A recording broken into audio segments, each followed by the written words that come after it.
Majority Report with Sam Seder. The destiny of America is always safer in the hands of the people than in the conference rooms of any elite. Sam Seder. They are unanimous in their hate for me, and I welcome their hatred. We must guard against the acquisition of unwarranted influence, whether sought or unsought, by the military-industrial complex. The Majority Report with Sam Seder. Ever get the feeling you've been cheated?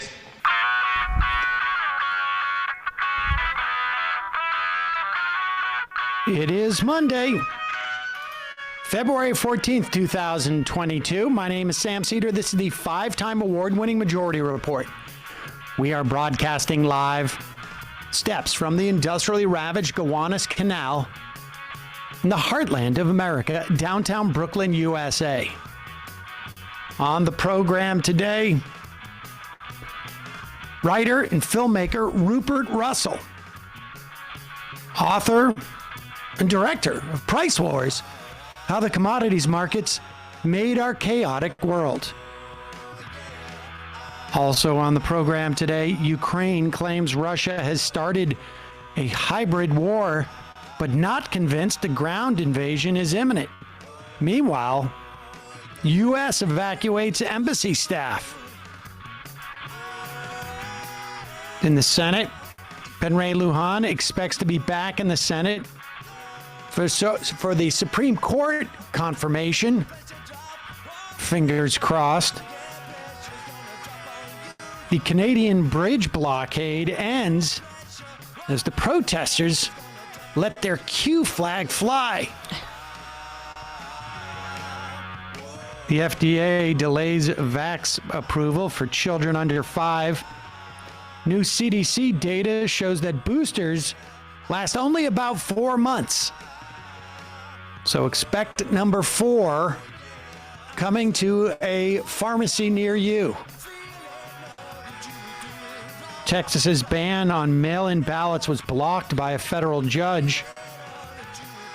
Meanwhile, the Supreme Court blocks an emergency request to block the New York City vaccine mandate. Approximately 3,000 New York City employees terminated shortly because of their refusal to get vaccinated. In Seattle, 300 concrete workers of the local Teamster union on strike. Meanwhile, in Puerto Rico, 80% of teachers and thousands of public workers are on strike for higher wages in Puerto Rico.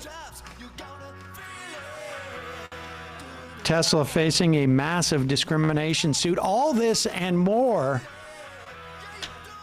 on today's Majority Report. Welcome, ladies and gentlemen. Happy Monday. Happy Valentine's Day. For those of you who got suckered into this fake holiday. Emma, happy day after the Super Bowl.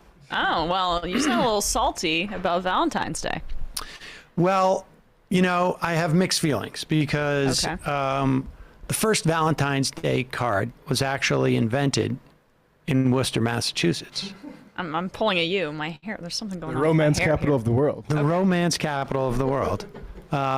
Also, coincidentally, the pill also developed in Worcester, Massachusetts. That works hand in hand. Maybe that's not a coincidence. No, I'm not. I'm perfectly okay with Valentine's Day. I'm just for reasons that need not be mentioned here. I have associations with Valentine's Day that are fairly unique. That made it a little difficult for me in my older years. Okay, gotcha. Yeah. So that's that. Let's leave it at that. But right. for others, go at it.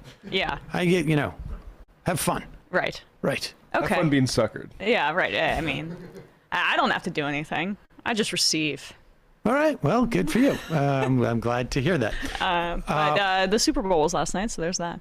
Yeah. Do you want to say a couple of words? I mean, a lot of people are tuning in this morning for your. Yeah. Well, I mean, I I probably should have just stuck to White Claw or wine, not both. So a little tired today.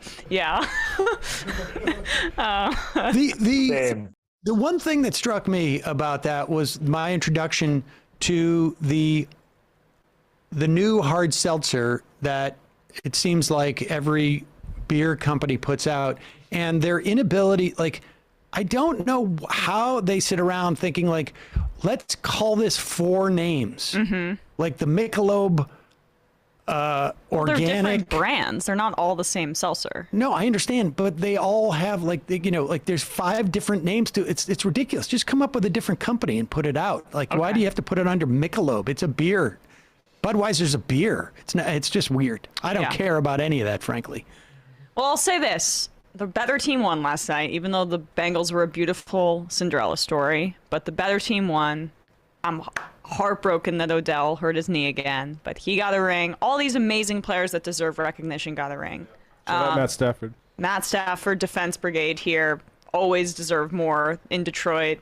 Aaron Donald, one of the greats, arguably top 5 greatest, arguably top 3 greatest defensive player of all time, got a ring. Jalen Ramsey had a rough night, still got a ring. Great players, they deserve it, and I appreciate the all-in approach that they did.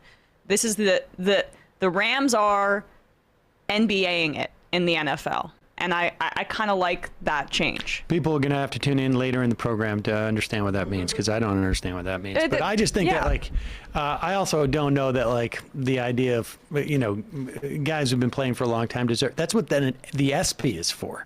Right. I mean, the SP, Super they don't Bowl need to get the.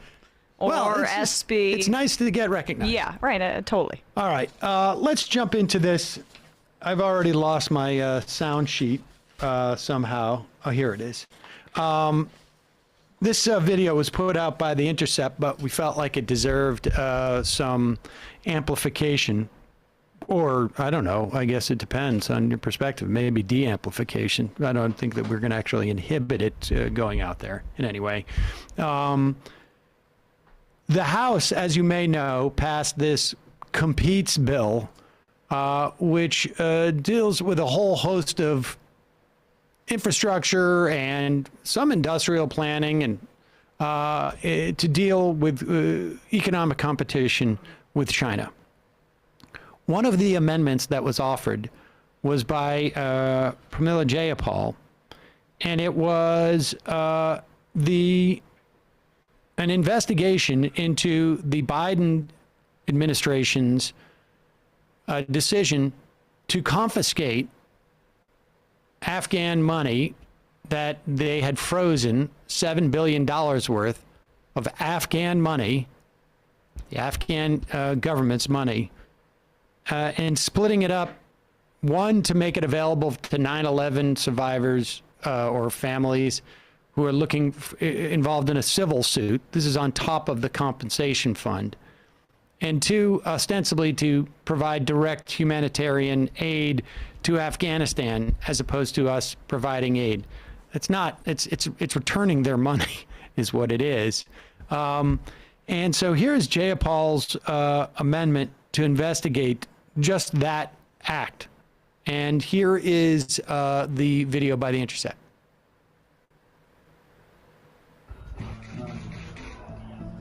I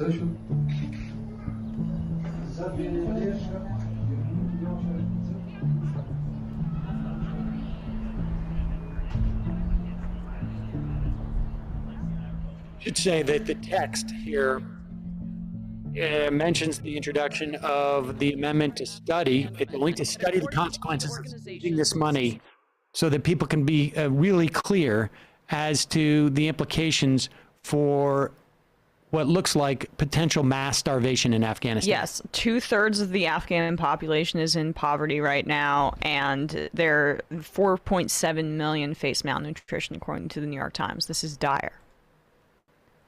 Starvation could kill 1 million children this winter. American policymakers deserve to have a complete and comprehensive picture of what is occurring in Afghanistan. Members will record their vote by electronic device. Every Congressman, Republican, do you have a minute to talk 4 about Democrats Afghanistan? voted no. And here's The Intercept going on. Continue to play it. Are you concerned at all about sanctions and humanitarian suffering there? Running left, sorry. Congressman, do you have a minute to talk about Afghanistan? Real quick, yeah. I believe you voted against that amendment. I mean, do you think that we should be studying the humanitarian suffering there? I mean, I think we should study the humanitarian suffering everywhere. Obviously, the humanitarian suffering all over this planet, right?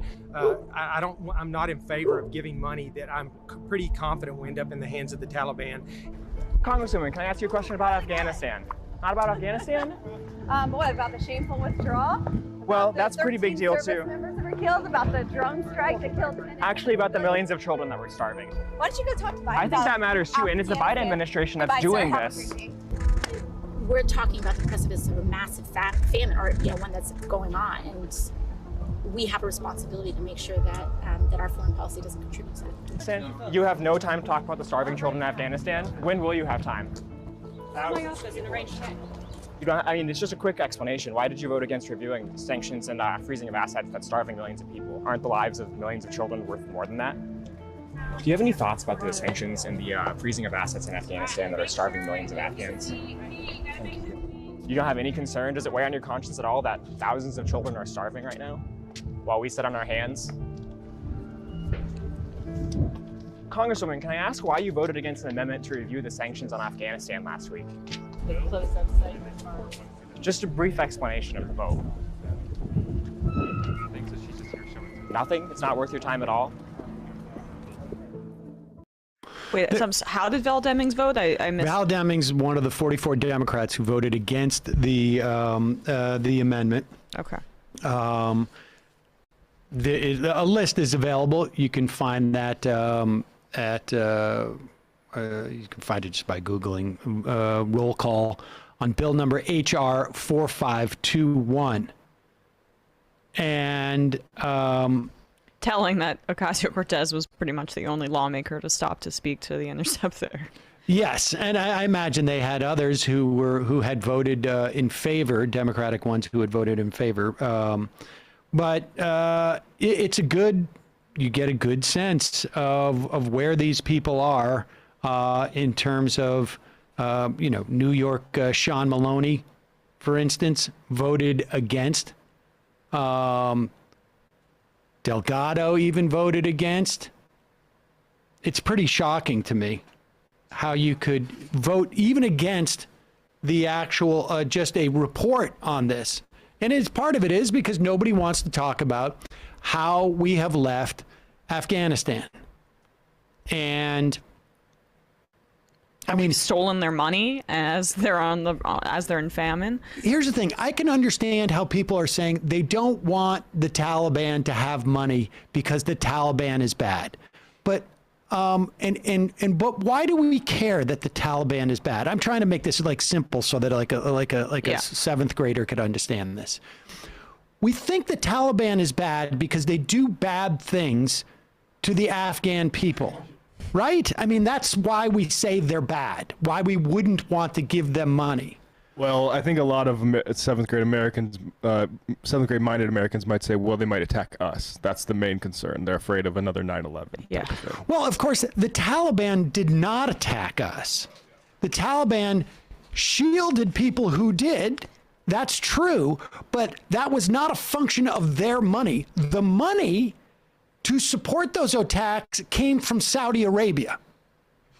So I understand you're in seventh grade, and so you think the Taliban attacked us. They did not.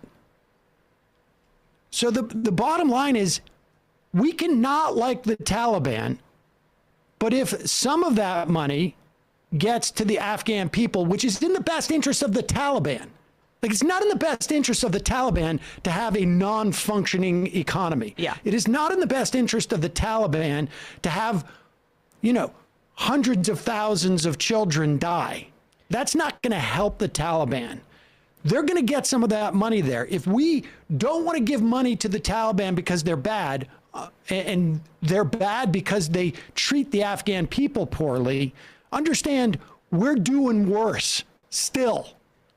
And it's interesting that you bring up Saudi Arabia, too, because despite the money for 9/11 coming from Saudi coffers, we give them arms, billions and billions of dollars of aid and help in order to further their own military conflicts. We sell them arms. We get Okay. some money back. But yes, the point still remains. yeah. We help them in their agenda. Okay, and there was a quote in the Times, just really quickly, from somebody who lives, an Afghan person. Americans consider this punishing the Taliban, but it's punishing Afghans, and that's the reality here. The Taliban's doing fine. They'll be okay. They're the ruling class.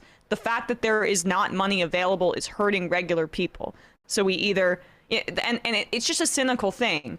These lawmakers don't want to be seen as giving money to the Taliban and not giving it to 9/11 victims. When, newsflash, the government could just give money to the 9/11 victims. All right, we got to take a break and have a message from our sponsor. When we come back, we'll be talking to writer and filmmaker Rupert Russell, author of Price Wars: How the Commodities Markets Made Our Chaotic World. Folks, we've been reading ZipRecruiter ads for years now, and I guess it must have been. I don't know when did Brendan come on? 5 years ago? 4 years ago? 5 years ago. Holy cow. So we must have been reading ZipRecruiter ads for at least 5 years, because they had sponsored the program, and when it came time to hire, I figured I'd use their service, or at least check it out. I had checked it out just in terms of like the free service, so I dug deeper into it, and we got a tremendous amount of response on there. And ZipRecruiter went out and grabbed Brendan. And that's how we had old Brendan, still with the show, but from afar. And sort of that's how we got Bradley, was through Brendan. Like, he almost birthed Bradley in a way. I mean, I don't want to go through disgusting. the details, but look, it's a great idea to keep learning new skills. If you're always learning, it keeps you sharp. Well, ZipRecruiter's AI is always learning. So if you're hiring, their AI gets better and faster at finding the right candidates for all of your roles. It gets a sense of what you're looking for, what skill set, et cetera, et cetera. And right now you can try it for free at ZipRecruiter.com/majority. ZipRecruiter uses powerful technology to find and match the right candidates, match them up with your job, and then it proactively presents these candidates to you. You can easily review these recommended candidates and invite your top choices to apply for your job, which encourages them to apply faster. It's no wonder ZipRecruiter is the #1 rated hiring site in the U.S. based on G2 ratings. Folks, again, couldn't have been more pleased with my experience with ZipRecruiter.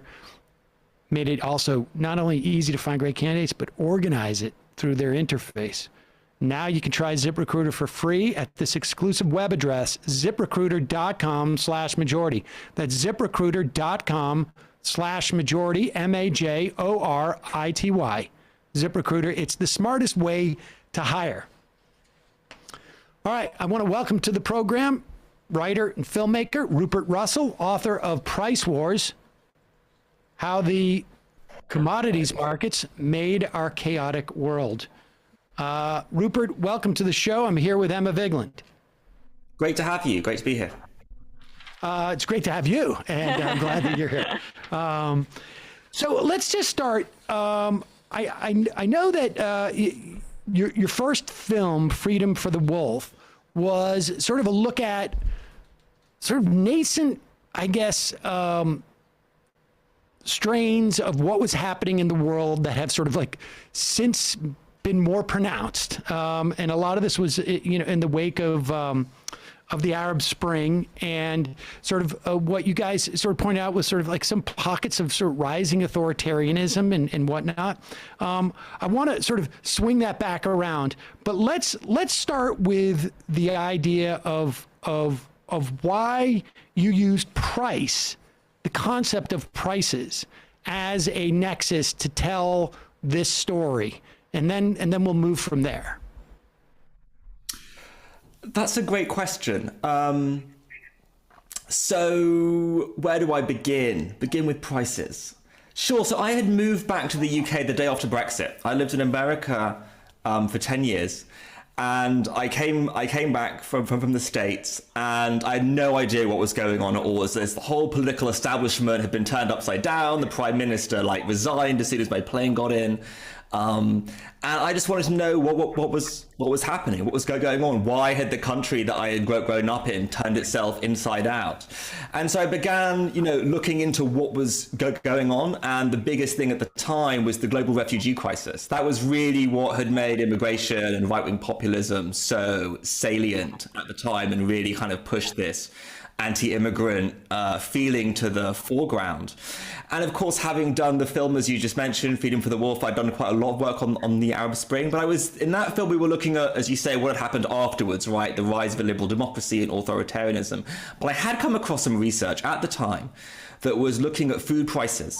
And there was this mathematician out in Boston who'd done some work on food prices, the Arab Spring, and then the entire cascade that had created, right? So it didn't stay in Tunisia. Obviously, it went to Egypt, Jordan, Yemen, Syria, even Saudi Arabia, Kuwait. And then what happens, of course, by 2015 is you have all these revolutions, you have the global refugee crisis. And so that was kind of the beginning of it. It was kind of working back from Brexit to the Arab Spring and then kind of forward again. All right, so let's go into the myth of prices as articulated by, you go through how they're the myths that are articulated by Hayek and Friedman, essentially the libertarian neoliberal perspective on what prices are supposed to do. Sure, that's right. So if you look at an economic textbook, or you watch, Milton Friedman's documentary Free to Choose on YouTube, as I did, and you'll hear this very kind of enlightening, kind of very commonsensical story about you've got buyers in a marketplace and you've got sellers in a marketplace, and they kind of come together and they negotiate what the price of, bread should be, or a bushel of wheat or oil or whatever it may be. And that's the sort of the standard way in which we think about the economy. But what's sort of been happening over the last 2 decades, and really what the book is about, is the role of finance in this, right? So you don't just have that buyer and seller of, a physical commodity. Let's just take wheat, right? I'm a farmer, I grow wheat, I take it to Chicago, and then there's a guy who I sell it to. Maybe they're a hotel chain, maybe they own supermarkets, right? There's this third actor involved in it, and this is sort of finance. And they've always been there, right? Since the mid-19th century, you've always had speculators in Chicago, and they were brought in to sort of solve a problem, really, which was that you wanted people to be there to make sure there was always a seller for the farmer. That's why it's called a futures price. It can be a bit jargony, but the idea is you sell your crop in the future, or you rather agree a price in the future. And the whole point of this is to give farmers stability. It's supposed to be in the farmer's interest. And of course, what happens in the mid-19th century is, great idea, complete chaos breaks out immediately, right? Because rather than this being this nice kind of folksy, loan, essentially, what ends up happening is people use these contracts as a way to kind of speculate on the price of pork bellies or wheat or whatever it may be, if you're viewers of what, trading places, for example. And you have decades of sort of chaos in Chicago. Roosevelt comes in and he puts an end to this, right? So Roosevelt comes in, they pass a whole load of legislation, and they limit the amount of speculative activity on commodities. That gets undone in 2000 by I want to let's slow down, because I want to spend some time on this so that people really get it. So, I mean, just to be clear, what that constitutes when Roosevelt comes in and basically regulates, we call it regulating, sort of the commodities market, but what we're doing is we're also putting a cap on price, right? Because we're not, it's sort of a second order, or at the very least, it is eliminating or constraining one of the things that could affect price at that point, right? I mean, so I just want to be explicit about that, because there was a lot of value in futures for farming, because like you say, one year my crop could be bad, one year it's not, and it sort of smooths out to the extent that you can smooth it out. And it smooths out those potential risks, and it also, it mitigates some of the risk for everybody associated, because we have a vested interest in having farmers. And if one year farmers get wiped out, then we have a problem with food next year. So I just wanted to put a fine point on that. And then let's go into, and let's start actually you cover this in your book, this sort of fight between Brooksley Born, who was at that time the chairperson of the Commodities Future Trading Commission. This is a sort of a semi-independent government agency where the president appoints the chair, and Alan Greenspan, who at that time was the chair of the Fed, I think, at that time. Okay, so pick it up from there, because this is very important. This is happening in the late 90s when there's this Clinton is being told by his Robin Rubinites it's time to deregulate all this stuff. Absolutely. So it was actually, there, in the kind of folklore, the lore of this story is that it's Brooksley Born, chairperson of the CFTC. The CFTC, because futures contracts originate in the 19th century with wheat and commodities, sort of futures and options trading falls underneath that purview, underneath the kind of Roosevelt framework, right?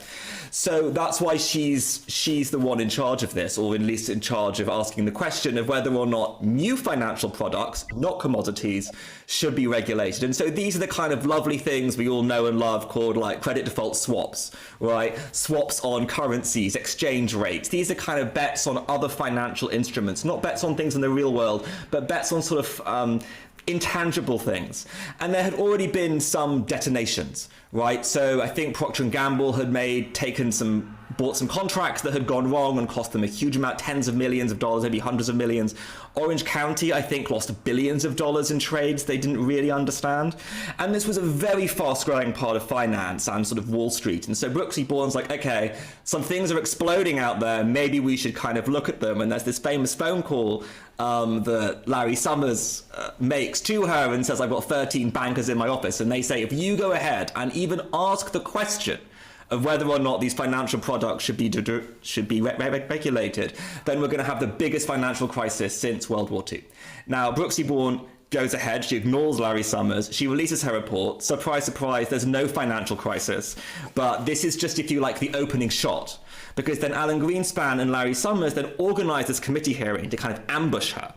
And it's a fascinating window into this period of American history, because you really see the arguments that they were making. And essentially what Greenspan says is, he says, look, derivatives are amazing. They're essentially risk mitigation devices, right? Just like for farmers, they're there to kind of help people, manage risk. And it's the financial industry that's going to be taking on risk. And these things aren't really going to blow up, right? Something may happen in like the real world that might explode, and that might be reflected in the markets, but the markets themselves aren't going to be doing it. And of course, Greenspan wins this argument. Brooksley Born essentially is forced to resign. And Greenspan and Larry Summers and two others at the top of the Clinton administration author a report that becomes the Commodity Futures Modernization Act that passed in 2000, signed by Clinton. And this deregulates not only the commodity markets, food, fuel, gold, wheat, the things we know, it also says that these new financial products can never be regulated. And this kind of sets the stage for the financial crisis, but also a series of other crises which I look at in my book. I just want people to remember, because Larry Summers sadly is still with us, and I'm not talking about that he's still alive. I'm perfectly. He's still relevant. He's critiquing the fact that the New York Times is platforming Stephanie Kelton. Yeah, he's in Biden's ear right now about inflation. I mean, this guy has been cataclysmically wrong, and it's important to point that out. And we see it. We could see it most clearly in 2008. But there's a whole series of cascading things that happened in the wake of that. So let's get into the implications of that, and you track it through. Well, one of the ways you track this is through food prices. Let's talk about food prices, and particularly, I hadn't remembered this for years. I don't know that I've talked about it for years, but certainly I remember in the aughts, the late aughts, talking about Goldman Sachs and their involvement in food prices without ever owning and at one point I think they did buy warehouses just as a way of driving up food prices, but not so much food prices as much as their derivatives of food prices. But go into that topic because it's fascinating, and then we start to see how this cascades, and we see it in our politics. That's right. So we're familiar now with how credit default swaps for housing didn't really, in reality, work as insurance products, right? They ended up being speculative weapons, and the way in which the so-called quants in Wall Street were calculating these derivatives actually ended up funneling tons of money into the bubble and ended up becoming a kind of self-fulfilling prophecy. A very similar thing was happening with another derivative product that Goldman Sachs championed, but other banks such as AIG and other institutions were also selling, which were called commodity index funds. And this was a huge piece of the 2000s. Now, you got to remember that, we talk about speculation, but it's actually, without derivatives, speculation is quite hard, right? So say you're somebody and you're like, okay, I think the price of oil's gonna go up. What are you gonna do? You're gonna go get a tanker, fill it with oil, pay for it to be in the Boston Harbor. I mean, it's a nightmare, right? You're a hedge fund guy, or you're at a bank, you want to go to dinner at 5:30, you don't want to be dealing with like tankers and things like that. It's much easier just to buy these derivative products, but they didn't exist until Goldman Sachs and others sort of invented them. And the way in which they worked was they essentially created an asset class of commodities. So as I was saying earlier, your traditional model, your neoliberal free market model is you've got a buyer and a seller, and there's maybe a middleman to kind of facilitate the transaction. What ends up happening with these index funds is that financial piece of the kind of awkward love triangle becomes enormous, right? So suddenly this thing that was supposed to be just greasing the wheel ends up becoming huge. So just for reference, in 2008, when food prices end up sort of skyrocketing like this, there was one hedge fund manager who kind of blew the whistle to Congress called Michael Masters, and his fund essentially calculated using data from the CFTC that these derivative products were essentially buying more commodity futures than China was buying for its economy, right? Just so you get a scale of this, when you hear people talking about, oh, there's all this demand from China having an industrial revolution, it was tiny, right, compared to what American pension funds, banks, university endowments were spending through these derivatives. And of course, once you create all of this demand, it ends up pushing up prices. And the other piece of this. All right, so wait, will you walk us through this just a little bit here? Okay, so they come in and they start to corner the market on futures for, let's just say, grain, for wheat, let's say.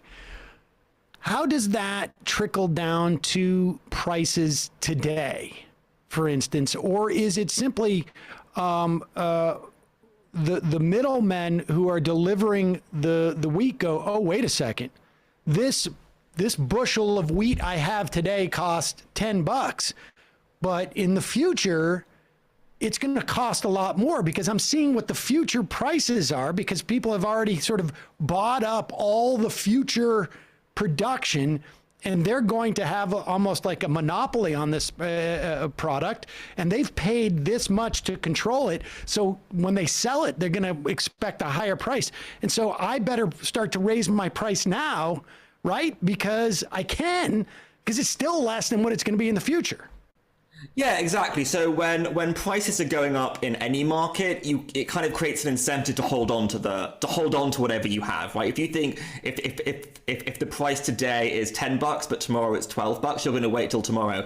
Now imagine you've got a guaranteed price of $20 in the future. It's $10 a day, but I can actually just go and get a contract, and I can hold on to this in a warehouse. Now, the thing about derivatives is they're massively complex. And when I interviewed Joseph Stiglitz, he made the point to me, he's like, that's the point. The point of them is you don't understand them. And the sort of the story that I've told you about, you can speculate on, the price of food or oil, or really what they were selling was commodities as an asset class by buying this. The actual way in which these contracts operated meant that even the people who were buying low and you would think sell high lost money. Right, the alchemy was so complicated that not only were people losing money, but the people who were making the real money were the people who were buying all the storage facilities. And so, what does Goldman Sachs do? They start owning oil tankers. They start owning these huge warehouses for all kinds of commodities, aluminium, in particular. Not only that, there's a third component where actually, I have to say, we don't know this 100%, but it's not illegal, as one person said to me, it's not illegal to do, so why wouldn't you do it? These funds were also being front run. Right, so you have people going into these funds and then front running the contracts before they roll. This all may sound like complete gibberish, but the point is that this entire construction was not even about betting on commodities. It was almost like a scam within a scam within a scam. And then the sort of weird byproduct of this is that global food prices double and 100 million people go hungry in 2008. So this is basically just, somebody making a side bet off the side bet of some people playing, blackjack somewhere, essentially, or maybe 3 or 4 side bets, and to the point where the original game of blackjack is irrelevant as to what's happening here. Okay, so the implication is the price of food goes up. Then what happens, and where are we in our history, and specifically as we start to see social upheaval? Exactly right. So in 2008, you have a global food price spike. It's all commodities, right? Because these derivative products were essentially turning 25 commodities odd into one asset class. So historically, the price of cotton or the price of wheat or coal or oil, they were independent from each other. They were different markets, they're produced in different parts of the world. One might have a war going on, one might have a drought, who knows, right? But once they started being treated as an asset class, suddenly all the prices start being correlated to one another. So what ends up happening is the housing bubble bursts around 2007. So that was one asset that a lot of people in finance had money in. Now, what do you do when one asset is collapsing, one asset class? You move it into another asset class, right? So the bubble migrated from housing into commodities. And commodities compared to housing is a tiny, tiny, tiny market. So you don't need very much of that money to have a huge impact on prices. And it's really striking when you see these graphs of just housing collapsing, and also as the housing prices collapse, the commodity prices boom. And as they boom, you start to see riots break out in 48 countries in 2008. You have 2 governments that are deposed, and the UN declares it a global food crisis. But of course, the big story that I focus on in my book is this whole process happens again in 2010. The financial alchemy is slightly different, but it's essentially a very similar story, and the outcome is the same.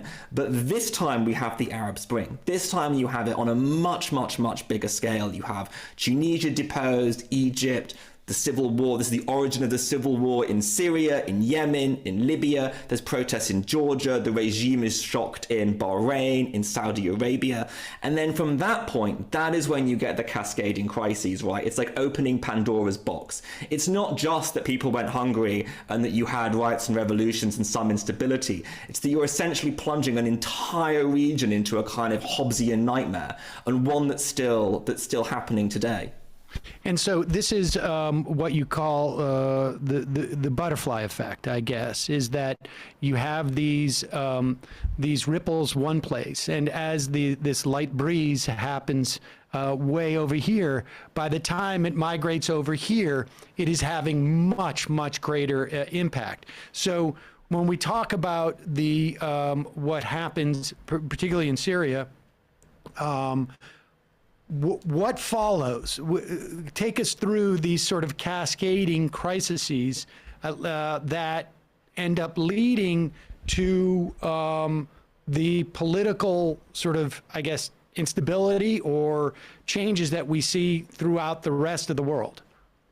Sure. So in a lot of post-colonial countries, such as in the Middle East, when the European colonies were sort of kicked out, the new generation of revolutionary leaders came in with a social contract. It's also called the authoritarian bargain in the Middle East, which is essentially, we guarantee you bread, some kind of security, sustenance for your family, and you let us, rule the country, right? So this is a sort of better word, it's sort of baked into the social contract.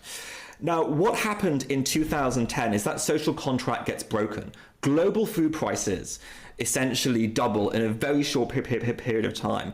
And this had come off the back of not just the 2008 food price spike, but also the global financial crisis, right? So it's imagined as taking a beating. This is like the third beating, and the third beating, these regimes just do not have the financial capital to keep up the subsidies, right? Because normally they're more or less subsidizing food prices for ordinary people, but they simply cannot sustain it.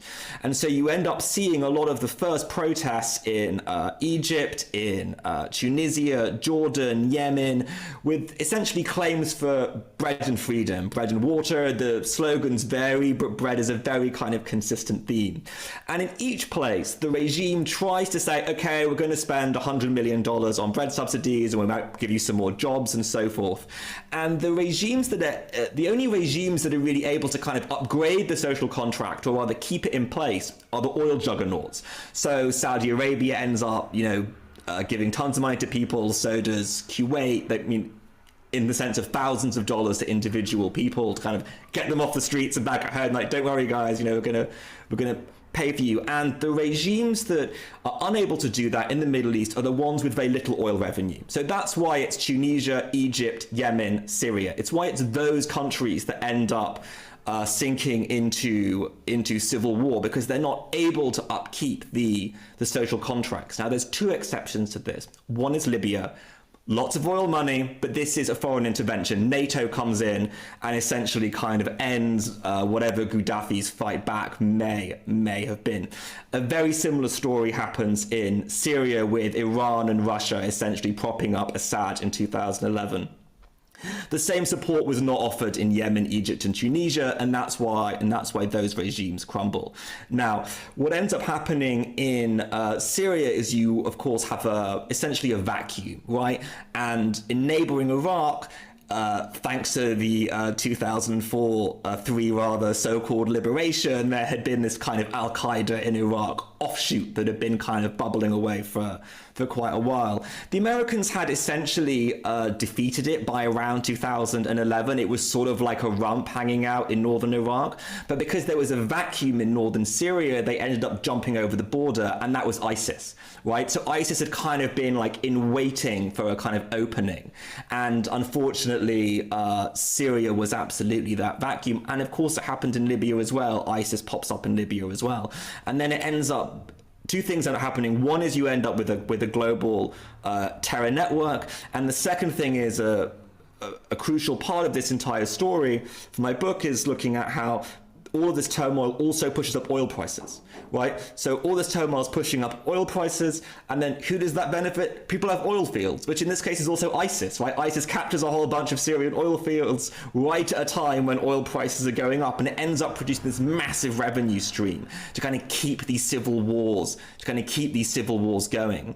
One of the first thing that happens, of course, all wars end up producing refugees. In the first couple of years, they end up in neighboring countries, such as Tunisia for Libya, that is, or Lebanon for Syria. But by 2015, they end up going abroad for lots of reasons, and that ends up hitting Europe, and that's where you get the beginning of the global refugee crisis, and also the beginning of right-wing populism in Europe. That's when the super authoritarian government gets elected in Poland. It's when Italy goes for a populist right-wing coalition government, and then Austria and France, they come in narrow seconds. So that's this kind of cascade that you can see. And we should add, there was also, I think, about 2 million Iraqi refugees that had already sort of like, saturated, I guess you could say, sort of, and limited the places where other refugees from the sort of the cascading civil wars would go. So the and this is all emanates from essentially this artificial inflation of the prices of food. You also give other examples of how this happens. And at one point, there's you write about about the relationship, or I should say maybe the analogies between oil and drugs in terms of pricing, why pricing can't necessarily, trying to drive up the price of something as a way of inhibiting its use isn't always necessarily the way to diminish its production, I guess is the way to articulate it, right? Will you walk us through that dynamic as well? Yeah, absolutely. So this is just sort of basic economics, right? If you limit supply, the price will go up. Now, in commodities, it doesn't actually need to diminish. You just need a perception of future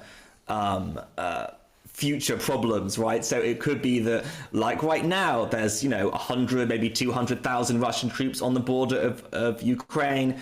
Russia's a massive petrostate supplying around 10% of the world's oil supply. So what's happening to the price of oil? It's shooting up.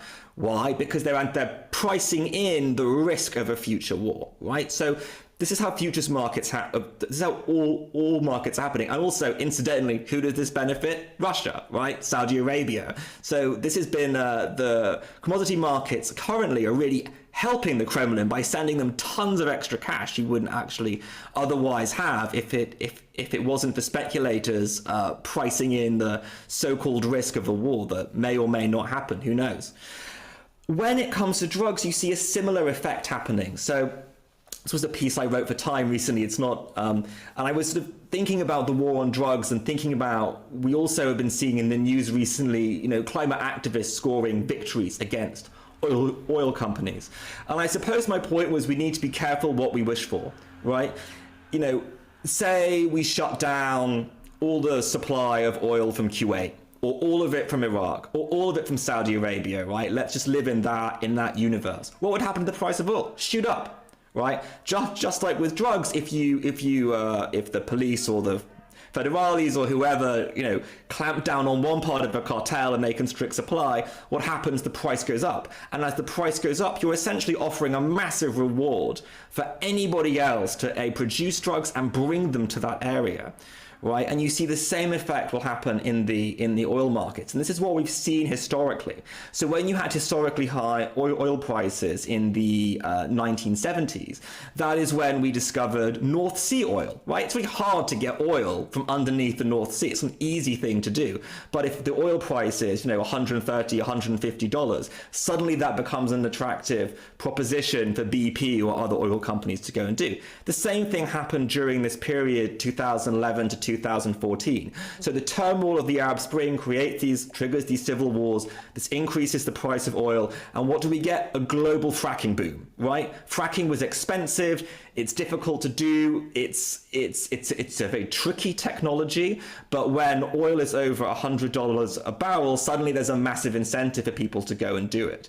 And so you have these kinds of, they call them seesaw effects, where it's like, you constrict supply, perhaps it's a war, perhaps it's something else, perhaps it could be financialization, whatever it may be. And whenever you see these uptick in prices, you also see upticks in supply. And so the point I was trying to make in that is it's a bit like with the war on drugs, like it's saying, just say no to drugs, or if you're sort of Nancy Reagan, or on the other hand, if you just want to stamp down on drugs. Neither of these things are really going to help alter the market. What you need to do is essentially produce a new market for renewables and simply replace oil completely.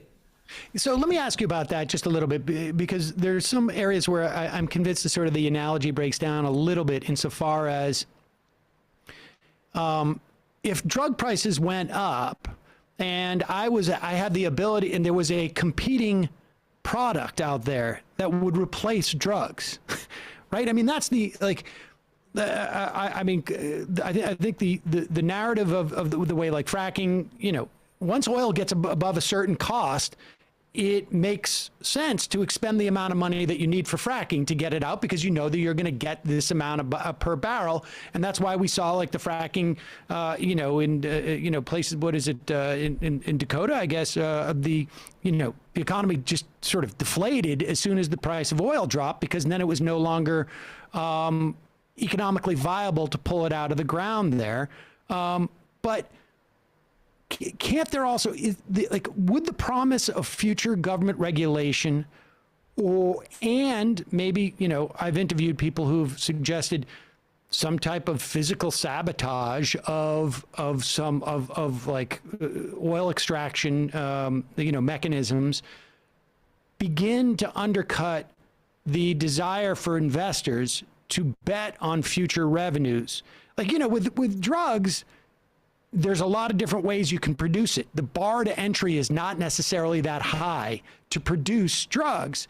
the bar to entry is maybe in large scale shipments and smuggling, but it's still not as high as building an oil rig or, you know, developing these extraction methods. Can you implicate the future production of oil by inhibiting investment in the capitalization of that production of oil? Well, two things. I'll address the first point about people blowing stuff up, right? Yeah, maybe we should go and blow up some oil pipelines. In fact, this is not science fiction. Kissinger wanted to do this in 1973 when the Arab-Israeli war broke out and the Saudis essentially embargoed the United States. And sort of Kissinger was sort of sitting in his office going, right, let's just bomb the oil wells. Then somebody had to point out to him that actually this is just going to make their problem worse, right? Because oil becomes more scarce. And not only that, the Saudi oil minister in the New York Times said, actually, we're going to bomb our own oil wells. That's actually going to advantage us so much because we're going to benefit from the higher prices. So this whole idea of bombing infrastructure is an old one, and Kissinger had to give up on it pretty much straight away. On the question of financing, I mean, yeah, it would be great if no banks ever lent to fossil fuel companies and new investment and so forth. I'm kind of skeptical of this. You've got, for example, the Belt Road project in China, which is essentially investment in commodity infrastructure, including gas and oil extraction. So, you know, we're not the only game in town. There's enormous pools of capital globally sitting around in, you know, pension funds, state treasuries, and the amounts of money involved here to extract oil are actually not that large. If we had a monopoly on financial capital, I'd say, yeah, go for it. But the reality is we just don't. Like, capital isn't scarce. And so the idea is that in this instance, the thing you need to do is just bring in a different product. Yeah, exactly. I think the lesson from the war on drugs is supply follows demand, right? Like if people want something, if they're addicted to it, we even use the same metaphor, right? Addicted to oil.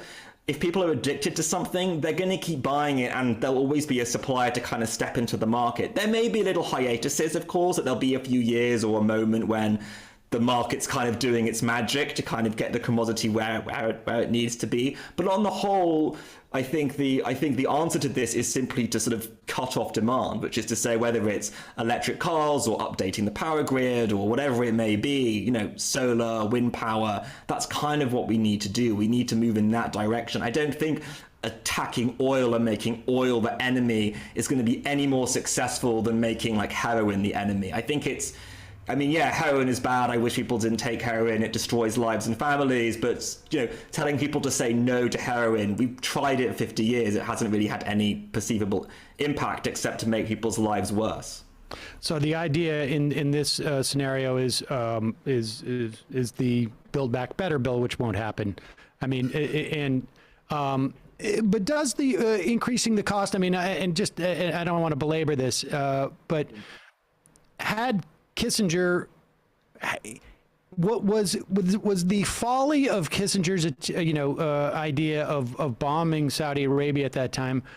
Was that also was part of the folly a function of just how space age solar power or wind power was at that time? In other words, you know, it's one thing to say in 1973 when we're still, I think U.S. was still pretty close to the #1 exporter of oil in the world. Soon to be not happening, but that was the case, I think, around that time.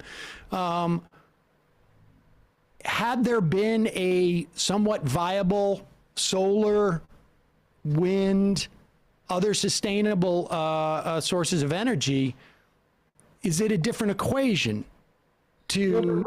that as well. I mean, they went for that, right? So talking about energy independence, I'm not sure if Nixon said it, but Carter definitely did, right? So Carter comes in during the second oil crisis happens, and he tells everyone, you know, turn down your heating, wear a jumper, right? Lower demand. And of course, there's lots of conservatives now who still have never forgiven Carter for saying that, right? There's this whole like weird culture online for like, I became a Reaganite the moment, you know, Carter told me to kind of put on a sweater. That was like such an affront to people's kind of sense of being in America. So the green, and of course I think Carter put solar panels on the roof of the White House. Of course Reagan then took them off. So in some ways this isn't new, but the economic dilemma fundamentally hasn't changed. You know, Europe still has 40% of their natural gas from Russia. This has been true for years and years and years and years, and they haven't been able to wean themselves off it. And this gives Putin a very strong hand, right? Because he knows they've got nowhere else to go, right? Are Germans suddenly going to have no heat for their homes, or Poles or other people, especially in the Eastern Bloc? So that's why it's called the gas weapon. Against Kissinger, it was called the oil weapon. And it's very, very, very real. And politicians do not have many tools at their disposal in the short term. All we can really do is sort of hope we get some kind of Green New Deal or a Build Back Better, or maybe it's central bank financing to build a kind of alternative energy source. But the EU, just like the US, has been unable or unwilling to do it. All right. So lastly, so what can we take this understanding of price as a? I guess it's I mean, is price just ultimately a good way to organize, different happenings that are going on, or can we reverse engineer it and implicate those developments that are really upstream from price? Can we go backwards? Can we reverse engineer and implicate those things that are upstream from price by constricting price in some way?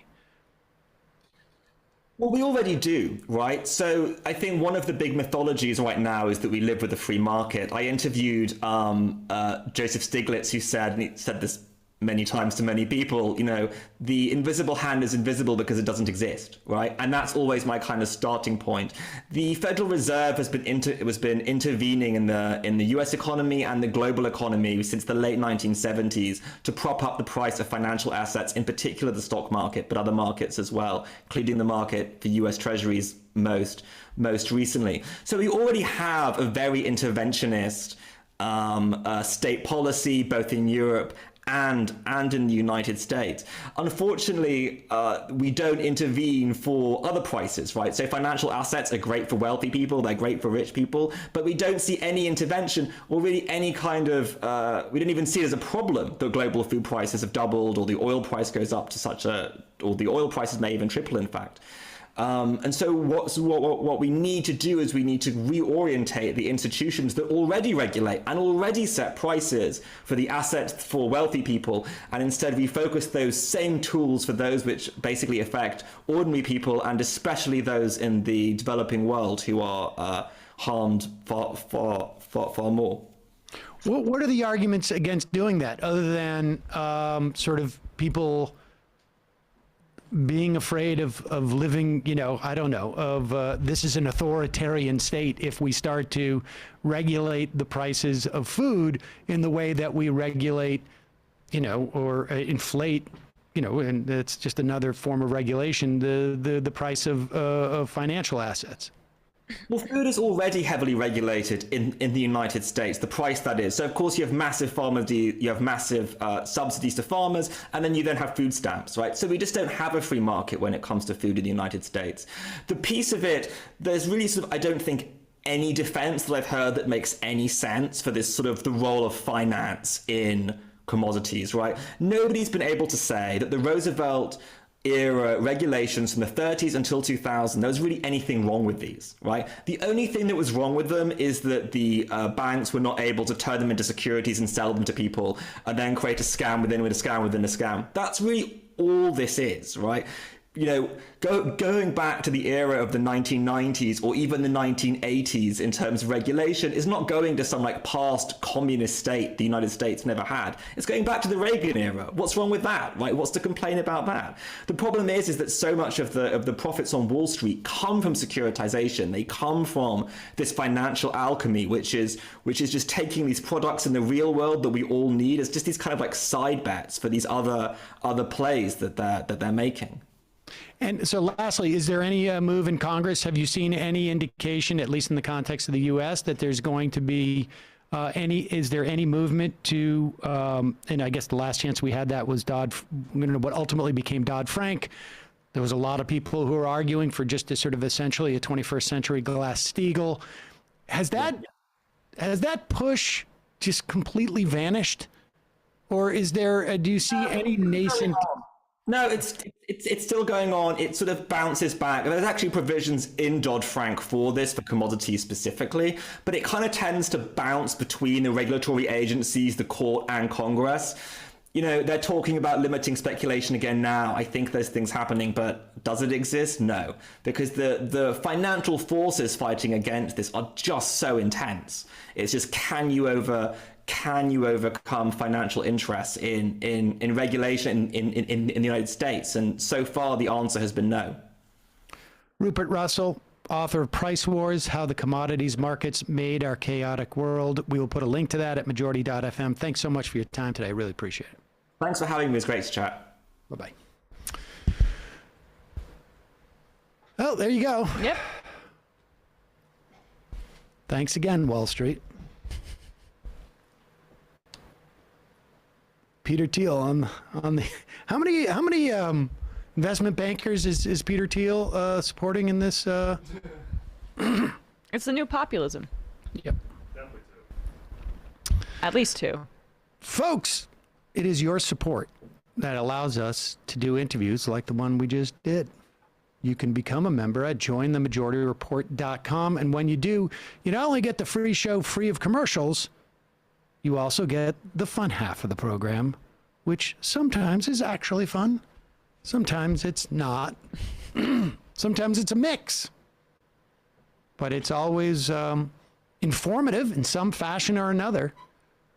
JoinTheMajorityReport.com. Also, don't forget, MajorityLive.com. Yes. If you want to see the show in Brooklyn, which is happening in about 5 weeks, 6 weeks. It's the 26th of March. Yes. Thank you. 2 p.m. Saturday, It's a Saturday, so you can come from out of state, come into New York, come in Friday night. The Big Apple. You ever heard of it?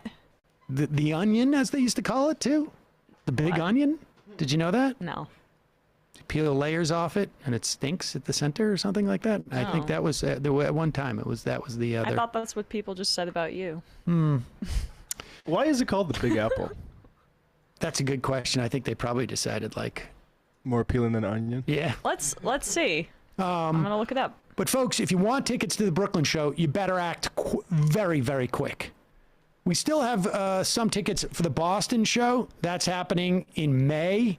So you have a little bit more time to make up your mind, although buy your ticket now, because those in Brooklyn, I don't know if it's reserved seating. I think it's first come. No, it's general admission. General admission in Brooklyn, but in Boston, it's reserved seating. Yeah. So if you want a good seat, now there's no bad seats at the Wilbur Theater. It is like a very, even when you get up onto the higher floors, it's. I'm excited. I've never been there. It's a beautiful theater. Yeah. Beautiful theater. We've got some special guests at the Boston show that if you're even, let me put it this way with the Boston show, if you're even contemplating it and this special guest shows up, and I think that person will, you're going to be bummed you didn't see it. Whoa. I mean, the Brooklyn show is going to be a ton of fun. And I don't know, I don't even know who are going to, we've got, we'll announce maybe later in this week we'll announce who at least the prelim lineup. The Big Apple, it's called the Big Apple because a sports journalist, when writing about horse races and race courses in New York, he referred to the prizes to be won here as the Big Apple, symbolizing the biggest and best that one can achieve. That's pretty stupid. I don't know what that means. Yeah. Horse racing? A lot of apples from upstate New York, too. Maybe that was. I meant to text you. I had my first Snapdragon yesterday. Right? Yeah. I mean, it's kind of like a Honeycrisp. Well, here's the dirty little secret. You don't need as much pesticides sprayed on the Snapdragon. I got it at the farmer's market. Very good. Very good. Anyways, MajorityLive.com to get tickets for that. Also, our AM Quickie. Check it out. One of our writers, Corey and Jack, write it. They switch off every day. Jack is, I don't know if he's there quite yet or if he's en route. He's there in Ukraine. Oh, wow. And I'm hoping he will provide us some actual dispatches for the show. But certainly he's on the ground there doing some reporting. So you want to come and check out the AM Quickie, amquickie.com. Also, justcoffee.coop, fair trade coffee, tea, or chocolate. Use the coupon code majority, get 10% off. Great coffee company. Matt. Someone just, I can't believe you got Steven Crowder for the Boston show. No, it is not Steven Crowder. Who told you? Although, I wonder how much money I'd have to pay him to show up at one of these shows. I mean, it would be like the show would end up costing hundreds of thousands of dollars. I was going to say the show would end up costing like $125,000. Yeah. But how awesome would it be to like write him a check that bounced? Very Tinder swindler of you. I wonder if like I got to watch that documentary, Yeah. but I wonder if like it would if I could get away with giving him a check that would bounce, because I certainly could not get away with giving him a check that would clear for that kind of money. But I could definitely give him a check that would bounce. I wonder if he would take a personal check. We could or if they would deposit it, be like, we need to see the money in the account before we get there. We could like get him to show up under false pretenses, being like, "Oh, new Hollywood role for you. It's grown-up Arthur characters." That might do it. It would need to be like a Sacha Baron Cohen style trap. Right. Or what if I agreed to pay him in like some type of new Majority Report minted crypto? Bitcoin? I don't think it can have anything to do with the Majority Report. Okay, well then let's make up a new crypto. Oh, that actually. All right. Well, we'll talk about the potential scam later. Daddy's boy coin. Well, no, I was just thinking like we could pretend like I saw that ad, that Larry David ad. I had no idea what it was for at the end, and it was like for I didn't see the ad. SFX or something like this, and I'm like, Too many people talking. I don't know. I don't know what it was, and there's so many different cryptos that have been launched. I feel like it wouldn't be that hard to create a fake crypto.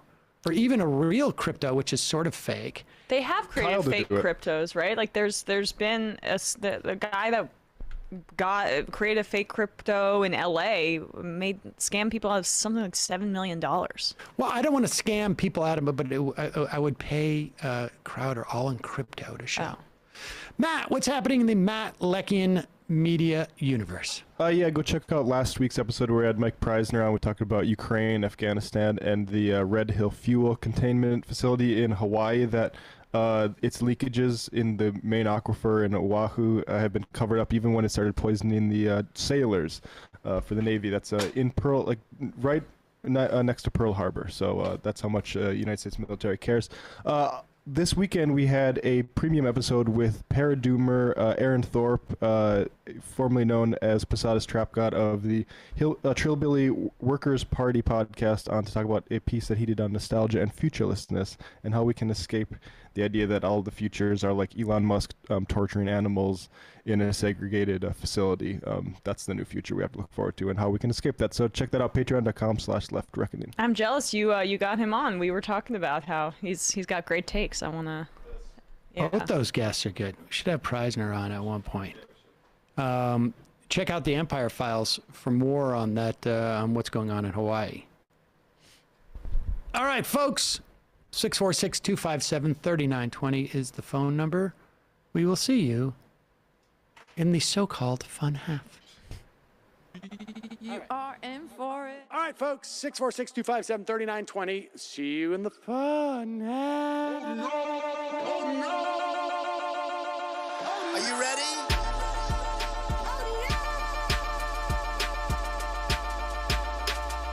Who sent us this?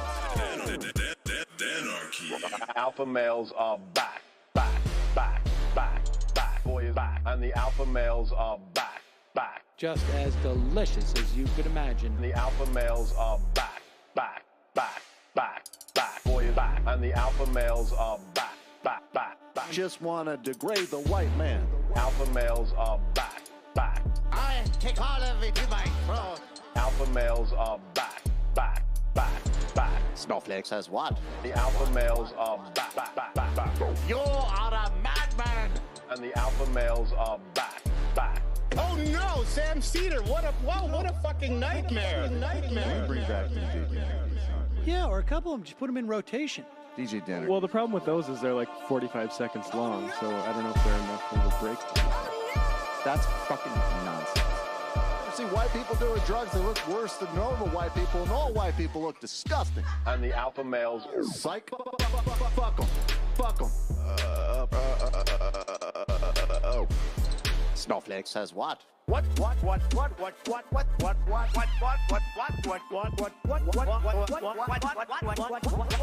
Snowflake says what? A hell of a lot of bank. A hell of a lot of bank. A hell of a lot of bank. Okay, I'm making stupid money. Hell of a lot of bank. A hell of a lot of bank. All lives matter. Have you tried doing an impression on a college campus? I think that there's no reason why reasonable people across the divide can't all agree with this. Psych. And the alpha males are back. And the Africans are black African. And the alpha males are black. And the Africans are back. When you see Donald Trump out there, doesn't a little part of you think that America deserves to be taken over by jihadists? Keeping it 100. Can't knock the hustle. Come on! Fuck them. Things I do for the bigger game plan. By the way, it's my birthday! Happy birthday to me, Jew boy! I have a thought experiment for you. And the alpha males are back. Africans are black. Alpha males are black. Africans are back. Come on! Come on! Someone needs to pay the price for blasphemy around here. I am a total pussy.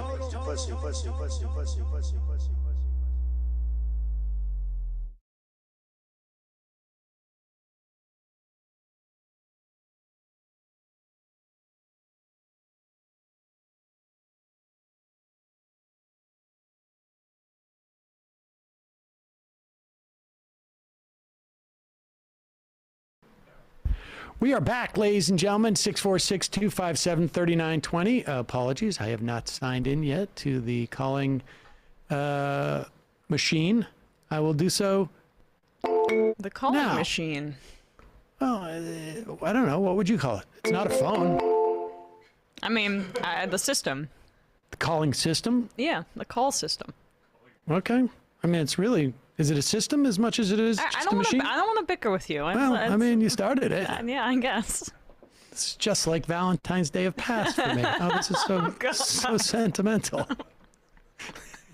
You just hinted at it before. Well, let's start with this. I mean, again, I think, like, you know, I've said this in the past. It is my sense that the Biden administration does not have any desire to go to war with Russia. They may have a desire to maintain NATO cohesiveness.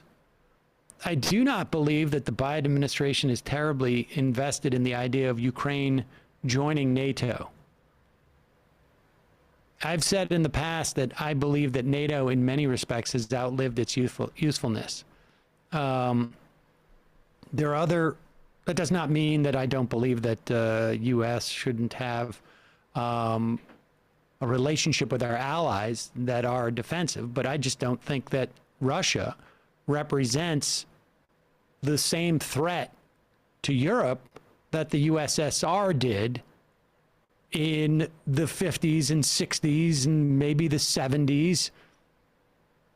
I just don't think it's the same because it's not. Even Ukraine right now, and you know, it's hard for us to understand exactly why Ukraine would say one thing or why they would say another, or why the United States would say one thing or another. At this point, we don't have the same information that they have. But Ukraine says that Russia just does not have the capacity to do the invasion that it appears like they are posturing that they're going to do. Posturing is the right word for it, because a lot of this from the U.S. and from Russia is chest puffing. Probably, but at the same time, doesn't seem to be any refutation of the idea that there are over 100,000 troops that have moved to the border with Ukraine.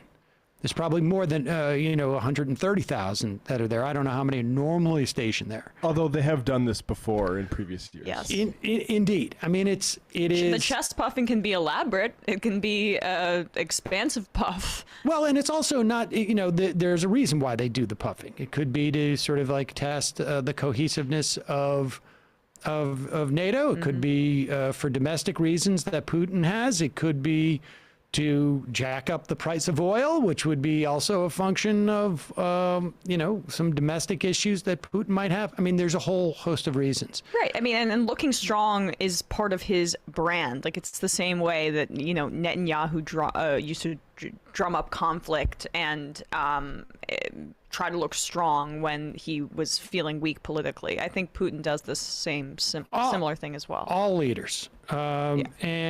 But one thing is quite clear, at least in terms of the way this is playing out in the United States. To the extent there are more and less aggressive responses to what Russia is doing, largely, obviously, I think you find the most progressive people in our government who are most interested in not getting too aggressive. The Biden administration, I would say, is in the middle of that spectrum. Here is Lindsey Graham. Then while we have seen talk of sanctions and punishment that are conditioned upon what the Russians do, here's Lindsey Graham arguing, we're already late to the party in terms of imposing sanctions. What do you make of this overall strategy we're seeing from the administration, releasing this intelligence about possible invasion, saying imminent invasion, saying maybe there'll be a false flag operation? Do you think that maybe has been effective in pushing Putin back? I don't know. That's a really good question. I don't want to ring alarm bell as much as take action. They're telling us the invasion is imminent, but they're not telling Putin with clarity what happens if you invade.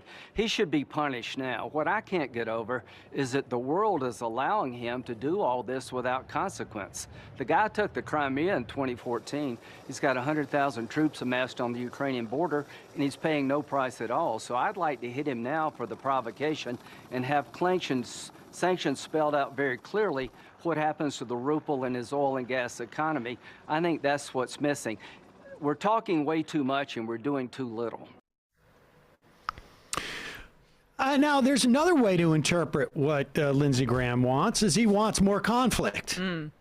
And one of the ways you get more conflict is by, he's basically saying, like, I want to take the first punch.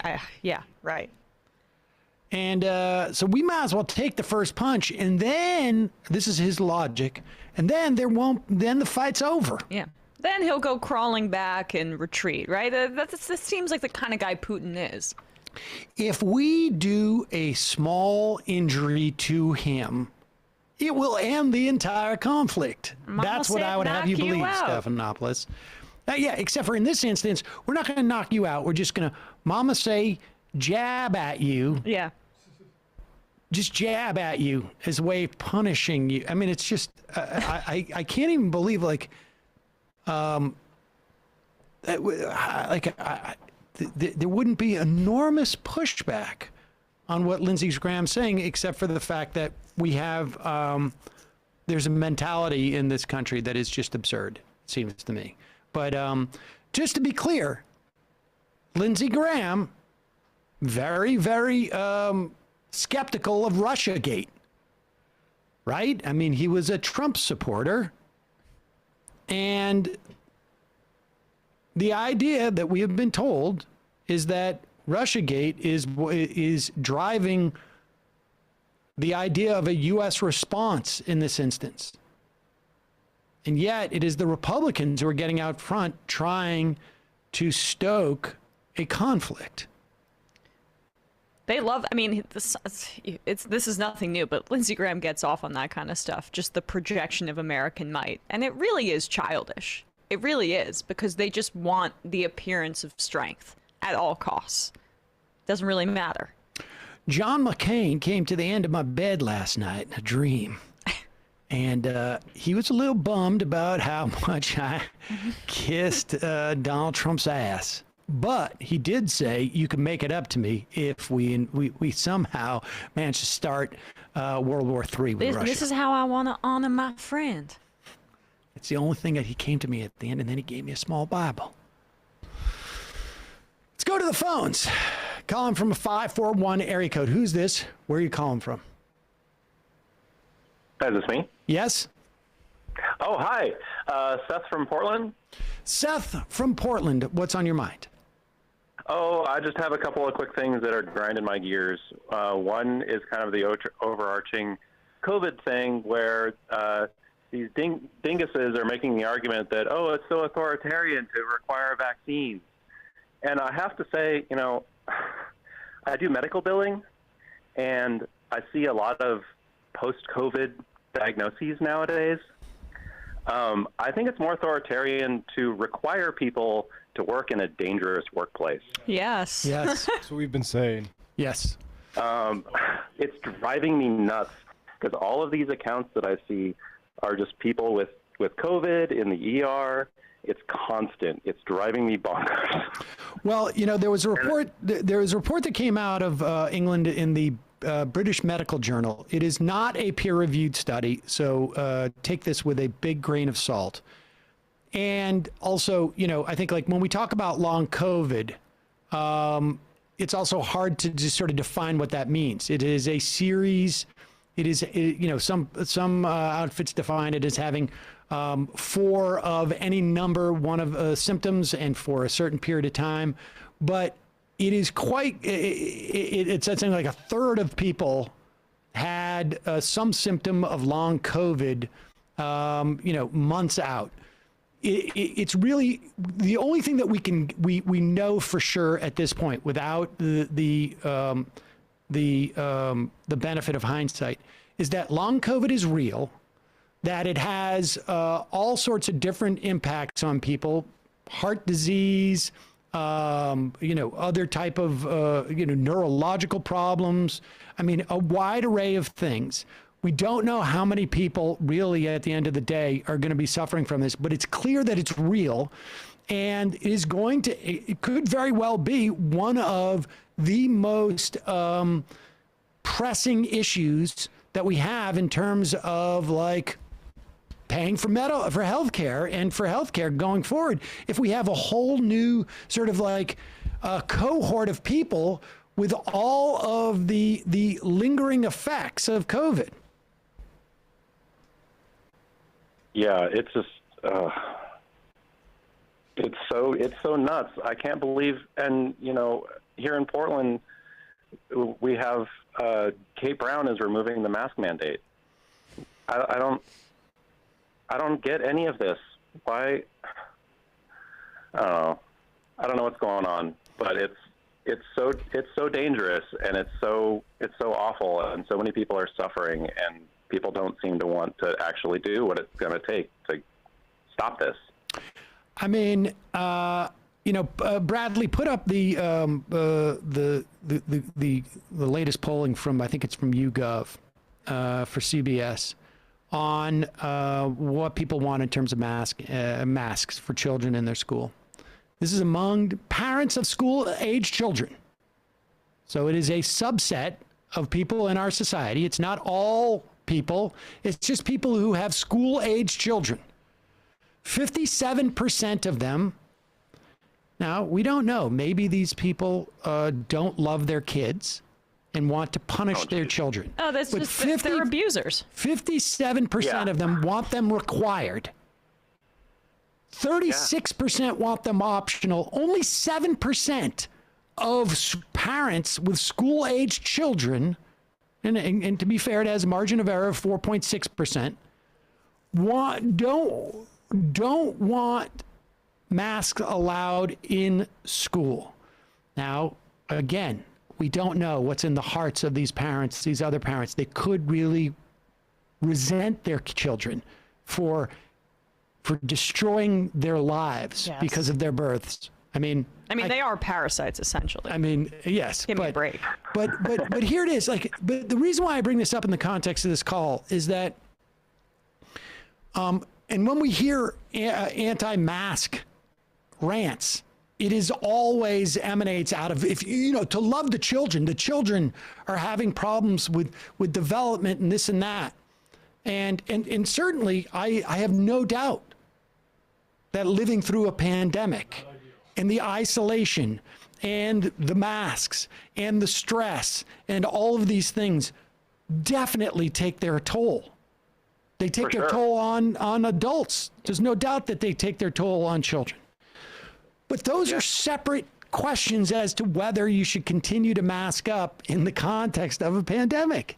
And it's harm reduction versus like that small minority that's just denial that they want to live in their denial. And yet we're letting the most irresponsible people in society drive our public health policy. They are deciding for they're whining about us saying, oh, you need to take a vaccine, but they are deciding that a deadly virus we should just live with. Everyone just has to live with it because they have decided for everybody that it's just going to stick around. Yeah, and I don't know if masking makes the pandemic end quicker. I would imagine it does in some form because it travels less with masks. But certainly, it's also the hospitals that are getting overwhelmed. Yeah. These nurses and doctors that have been putting their lives on the line, and arguably they do that anyway. But they've been well, not you, but they've been pounded for the last 2 years with this crap, and they're exhausted. And removing the masks mandates, removing vaccine mandates, or I guess vaccine or testing, whatever, removing the minimal precautions we have is absolute lunacy. It's lunacy. It's lunacy. And really, I think the ultimate hope is you mask until you get a vaccine that can be more protective in terms of transmission, as well as mitigating the health impacts of the virus. I haven't heard much about it, but I know that doctors at Walter Reed have been working on one that has a much sort of like broader, it supposedly has a much more broad of protective quality on all the potential variants. I don't know where it's at in development. I imagine, coming out of Walter Reed, there's not the same incentives to go out and sort of like broadcast, raise expectations. But yeah, I'm sorry. I mean, hang in there, man. One quick gripe and then I'll go. Okay. No. What is the gripe? Quickly. Oh, it was just regarding, that Hinkle guy. I just don't understand the faction of the left that is trying to, I guess, undermine everything that the left is trying to do in terms of gaining power in Congress. I just don't understand this tactic because if they're so convinced that they're so correct about everything, then why don't they run for office? Hell, I'll support them. They run for office, I'll support them. But they aren't doing anything. There are factions of the left that believe that electoral politics are not the way to go, which I can understand. I don't understand their plan. Well, I can understand that. I mean, I don't necessarily agree with it. I mean, my perspective. They're not completely anti-electoral politics. They're anti the two-party system. Yes. Well, no, but that is a distinct cohort than who someone like Hinkle and Dorr represent. They, in my estimation, have no ideological issue with electoral politics. They're just, I think in some level, they're either just stupid or willfully stupid.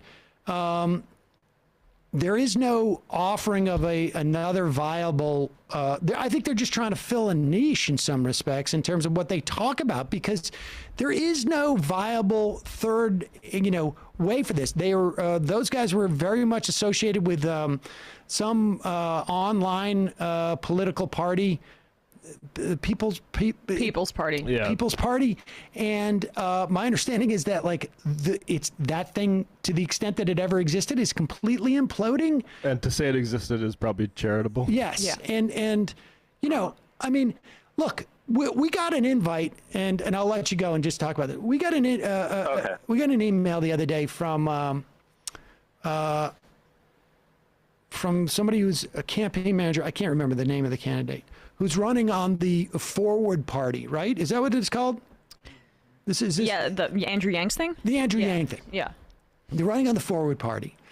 And I think they're running against, in New York 8, and I think that's Jeffries, right? Hakeem Jeffries? 8? Maybe. New York 8, Bradley? I'll look it up. And, okay. And so I'm interested. I don't know if there's going to be somebody who's going to primary Hakeem Jeffries in New York. My guess is unlikely. Right. Because he's a very prominent, he could be, he's sort of like the next Crowley. And I imagine anybody challenging him is going to feel like there's, so let me put this with you. If there's a good Democratic primary challenge to him, I'm interested. I'm also interested in this instance with a third party candidate. The problem is I go to the website and I'm trying to find the issues, and there was a one or two process issues. There's the sort of UBI, which in and of itself I don't have a problem with, but I need to know the context in which it's in there. We know what. If you're appealing to libertarians, it's a little bit we knew what Andrew Yang. If it's at the expense of already existing social programs and the way that Yang was pushing for it. I mean, certainly that's the way he expressed it to Dave Rubin. I mean, so I'm interested, but don't send me an email till your website's done. I don't I'm searching around the website and I'm finding literally, I think one of the entries is this is where you put your story in about and I'm this is where I put the story. And I realize oh wait, this website's launched and they still haven't filled out all and you can get away with that if you're a podcast like us, right? Where it's I still have I haven't updated the website in 12 years or something. But I mean, if you're going to run for a candidate and you're going to start trying to get interviews, I mean, let's see the issues out there. I want to see what the issues are. And here is an example of, again, in principle, I have no problem with third parties. But I need to know what the theory of change is, how you're going to win, and how it's not going to be, what the risk reward situation is. How's that for Andrew Yang speak? What is that? Don't we have that ad or whatever it is? Yeah, right. Yeah, TikTok. So here's Andrew Yang. He's trying to promote the Forward Party. Again, I am open to specific candidates from third parties as a matter of principle. But I need to know what it is their issues are. Yeah. We're not, being open. You can't be open to a candidate just because they're running against a Democrat. You have to understand what their policy sets are. You have to understand that sometimes reactionary forces will force a third party, like for instance in Brazil with Ciro Gomes, that attempts to purport itself as the true left candidate, but actually it's just a spoiler. Right, and look, in situations where you have a lock on it's a blue district, I'm even more open to it. Right? Because it's not a spoiler situation. But here is Andrew Yang with his TikTok, and let's see if you can figure out what is somewhat a little problematic about this. A lot of politicians will talk about if we only had the majority, we could get big things done. But in California last week, Democrats had a supermajority and a governor who ran on universal health care, but instead of passing that bill, they didn't even bring it to a vote. You know why? Because it was spiked by health insurance companies and corporate money and lobbyists. This sends a message clear as day that the two-party system will not deliver. If you want good things to happen, you're going to need democracy reform, real competition, so that the parties will actually have to deliver for the American people. Okay, and so this is an ad for his third party forward. Now, here's a couple of things. One, Gavin Newsom did not run on universal health care. Gavin Newsom ran on single-payer health care. Yep. All single-payer healthcare systems are universal, but all universal systems are not single-payer. That may be a minor point, except for the fact that it seems a little disingenuous to me to do an ad saying that the California Democrats did not deliver on single-payer, which they did not. We talked about that on the day that the last day that they could vote on it passed. I think we talked with David Dayen about it. Mm-hmm. And absolutely deserved of criticism. But but the criticism should be, you didn't deliver single-payer health care. We demand single-payer health care. Not just you didn't deliver, and that's why the whole system is idiotic. Because, we would have to believe that since Andrew Yang is so passionate about the Democratic Party not delivering on single-payer health care, that Andrew Yang supports single-payer health care. Right. The payoff to the premise that he does is like, vote for us and we will get you single-payer health care, except for that's not what Andrew Yang wants. Do we have any clip? Do we have a clip? What do we got? Let's listen. So this is when, Bradley? December 2019. Okay, I want to turn to your healthcare plan, because you've just released a new healthcare plan, and I'm a little bit confused about where you stand. First, Me too. I want to play clips from 2 of your ads where you talk about healthcare. We need to move towards a Medicare for All system where every American has access to quality and affordable services. His ideas are a blueprint for a new way forward. A healthcare system with Medicare for all. But I've looked at your healthcare plan. In fact, I've got it right here. And this plan does not call for Medicare for all. In fact, it doesn't even have a public option. So why the dissonance here? We need to move towards universal health care that's high quality and nearly cost-free for Americans around the country. But reality is we have millions of Americans who are on private insurance right now, and taking those plans away from them very quickly would be untenable for many, many Americans. To me, the goal of the government has to be to demonstrate that we can outcompete private plans and then push them out of the market over time. And that's what we're proposing. But I'm confused. Your ad is explicit. Your ad says Medicare for all. Your plan is not Medicare for all. It's not even Medicare for some, because in your plan there's not even a public option.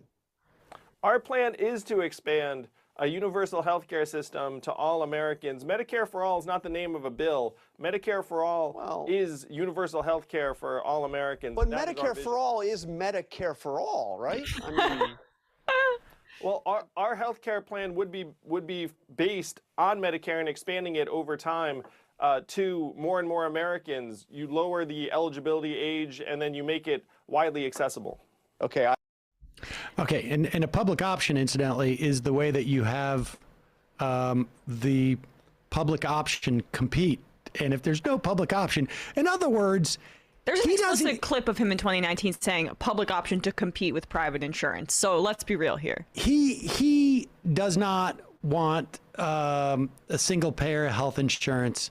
And so he's using an issue that he doesn't even support as an indicative of that the system is broken. That's familiar. I see that a lot. Certain people say like, oh, Joe Biden's this tough on crime guy. And then after Biden gets in president, they're saying, why are the Democrats defunding the police? They kind of just care about attacking the Democrats. Yeah. And look, I got no problem, with attacking the Democrats. And I have no problem with attacking the Democrats in California for not passing the single-payer bill like they promised. But the answer does not go from the response should be, I will pass a single payer bill if you want to push a third party, not like we're going to have like electronic town halls and that's going to solve everything. Yeah, I mean, the thing that is familiar is that when there are criticisms for criticism's sake of the Democratic Party, it's to promote your grifting third party, whether it's the Forward Party, whether it's the People's Party. I mean, we see this online. There's a way that you can carve out your niche. I mean, you talk about this with anybody from another country with a parliamentary system, like in Latin America, for instance. These sort of candidates are endemic to the system, right? It's frankly just the duopoly that has led to us like being stupid about it and not having like the sort literacy. Of, even though we have an example like Kirsten Sinema like galloping in front of us. And I know this isn't fully the point here, but Jonathan Karl, great job going after Yang there. I wish that the anchors on these major networks would do that for candidates that actually had a chance at winning. Yes. He felt very comfortable doing that because he knew Yang had no shot. I think that's true.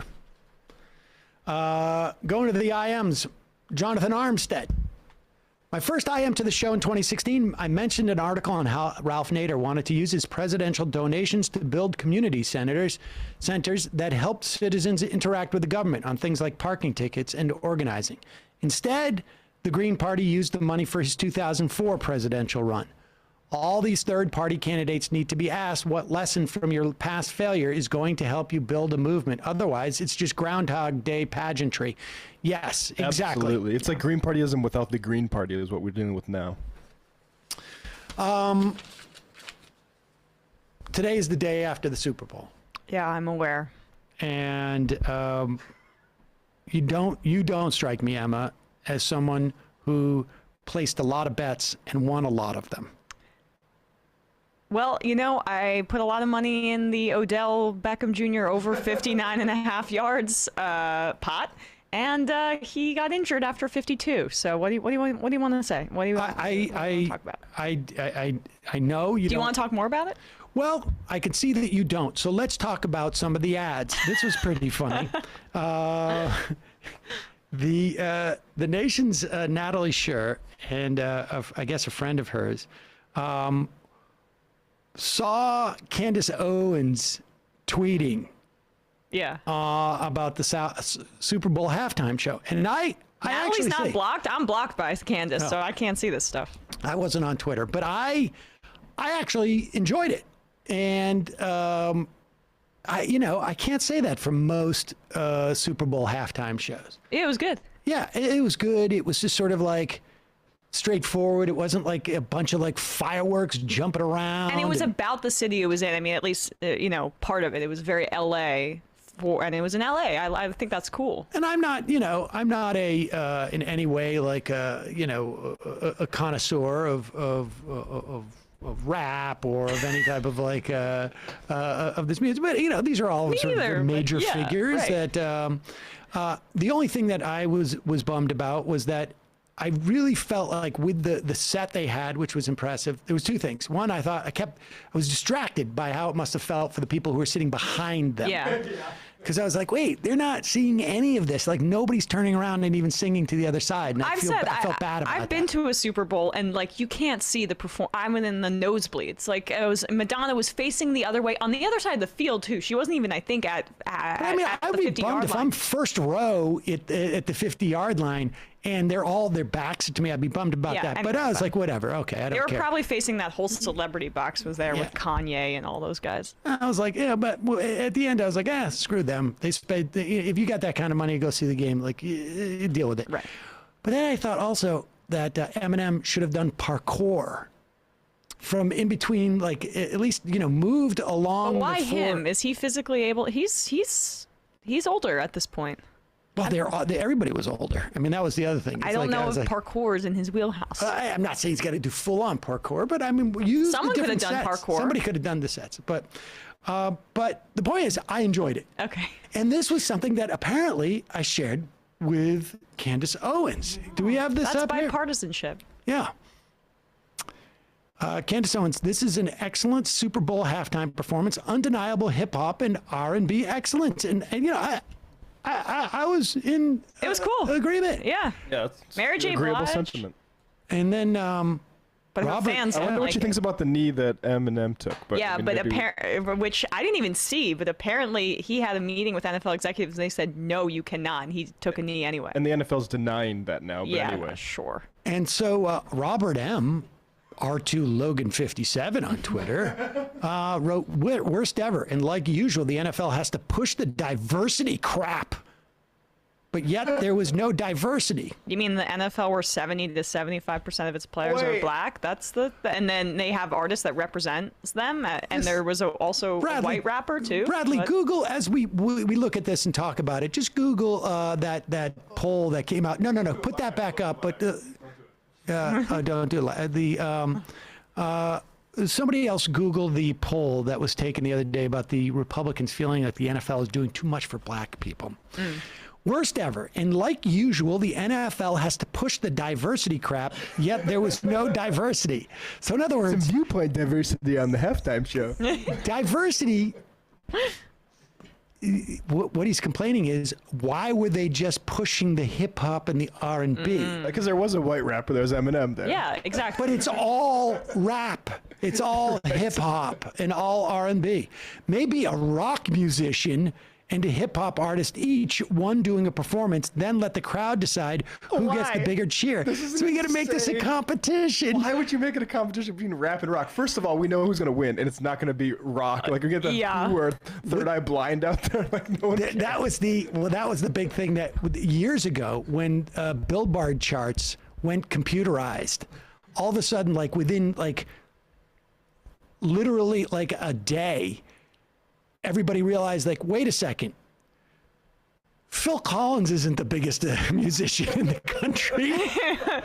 It's R&B and rap and hip hop. Well, it's funny you say that because I'm looking at the Super Bowl halftime performers after Janet Jackson. The whole situation happened. Like the NFL got so freaked out, and they only did white rock bands for such a long period. I mean, I'm looking at this: Paul McCartney, the Rolling Stones, Prince, Tom Petty and the Heartbreakers, Bruce Springsteen and the Eat Street Band. Prince is diverse. The Who. Prince is diverse. I know he's doing rock, but you know. Yeah, you know. He's doing rock, but he's also diverse. Right, exactly. It's been rock and roll for all I can remember. Yeah, I mean, they sort of got current a little bit more recently, but they were terrified after Nipplegate or whatever. So anyway, this is stupid, but... Yeah, and so, okay, so then what happens after this? Her fans are mad, but it's not like she's gonna... Oh, wait. Ooh. I loved Luke Combs singing country music at halftime during the Thanksgiving Cowboys game. I also happen to love Dre, Mary J., and Kendrick Lamar tonight. I grew up loving both hip-hop and country. Politics doesn't dictate who I am and what I like. And it's apparently she was a little bit concerned that maybe she had let the little too much sunlight into the I got a little bit. I showed a little bit too much of myself. I forgot what I'm supposed to, where my bread is buttered. Is that it? That's pretty much it, yeah. I want a Super Bowl where it's, like Dr. Dre in one corner, like Megadeth in another corner, and maybe like a folk band and like Lily Allen in the fourth corner. Well, to be fair, all playing over each other. To be fair, I mean, why couldn't they do that thing with like where our Aerosmith did with Run DMC? That's what that guy wants, right? Yeah. That's why that guy would code that as hip hop. I'm sorry. No, but that's the one time he's like, I like rap. It's like when I throw my mom under the bus, but my mom once said to me, I like rap. Ed Sheeran raps on that song, and I was like, that guy kind of loves. Yeah, right. Anyway, that's the rap he feels comfortable with. Yeah. Dave Parrott says, we already had a rock and hip hop halftime show a few years back with Coldplay, Bruno Mars, Beyonce, in which Beyonce totally owned the show. Why can't we have a country and a rap show? Unbelievable. Unbelievable. Boy, poor Candace Owens. God. That's the one that God brings up when he shows up. I'm like, oh, Candace, do you remember that tweet? Let's talk about that. Yeah, exactly. That's hilarious. she's going to have to be extra fashy for the next couple of days. Gotta compensate. Yep. Let's go to the phones. Calling from a 210 area code. Who's this? Where are you calling from? Good afternoon, Sam and Emma. This is John from San Antonio. John from San Antonio. Long time no hear from. How are you? Yeah, okay. I mean, okay. Yeah.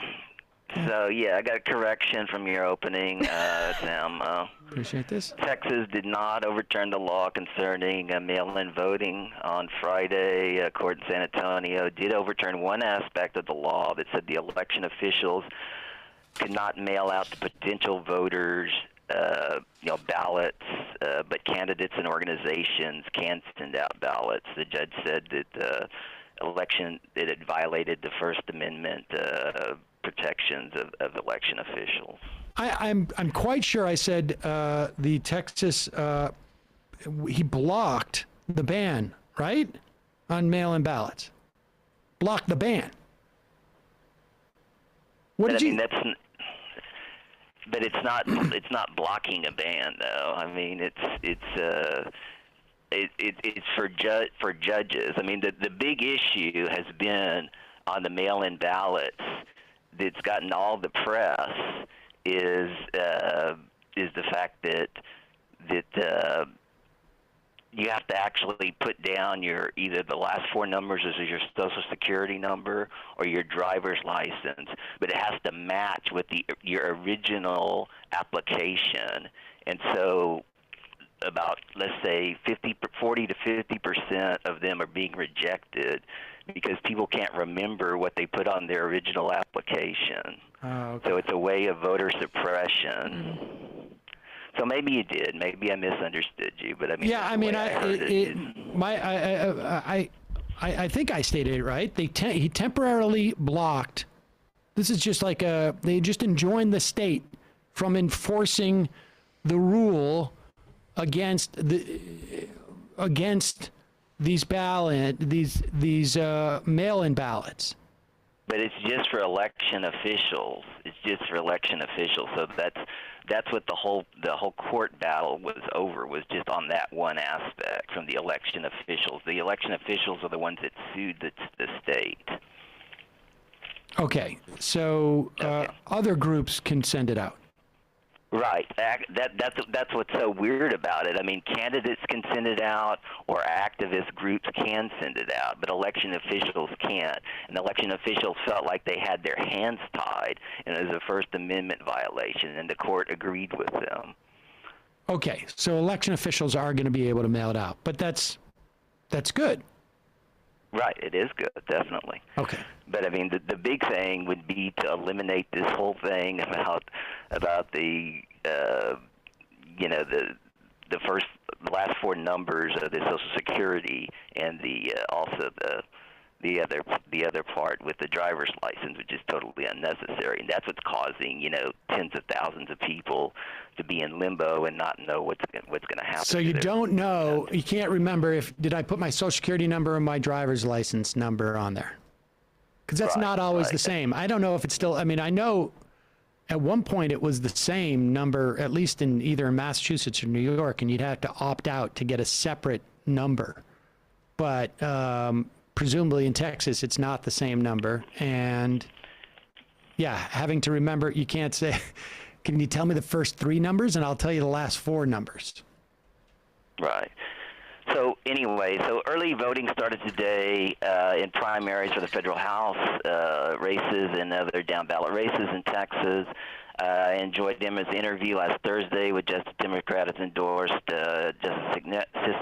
Jessica Cisneros, who's running in the rematch with Henry Cuellar, the Democratic nominee for the 28th District. The last time she ran, she only lost by 3.6. On January 19th, Henry Cuellar's home and office were raided by the FBI. ABC News reported that the raid is part of the federal grand jury probe. Subpoenas reviewed from the probe by ABC News reportedly sought records from a number of organizations with ties to Azerbaijan, in addition to 3 Texas-based companies with ties to Cuellar's wife, Imelda.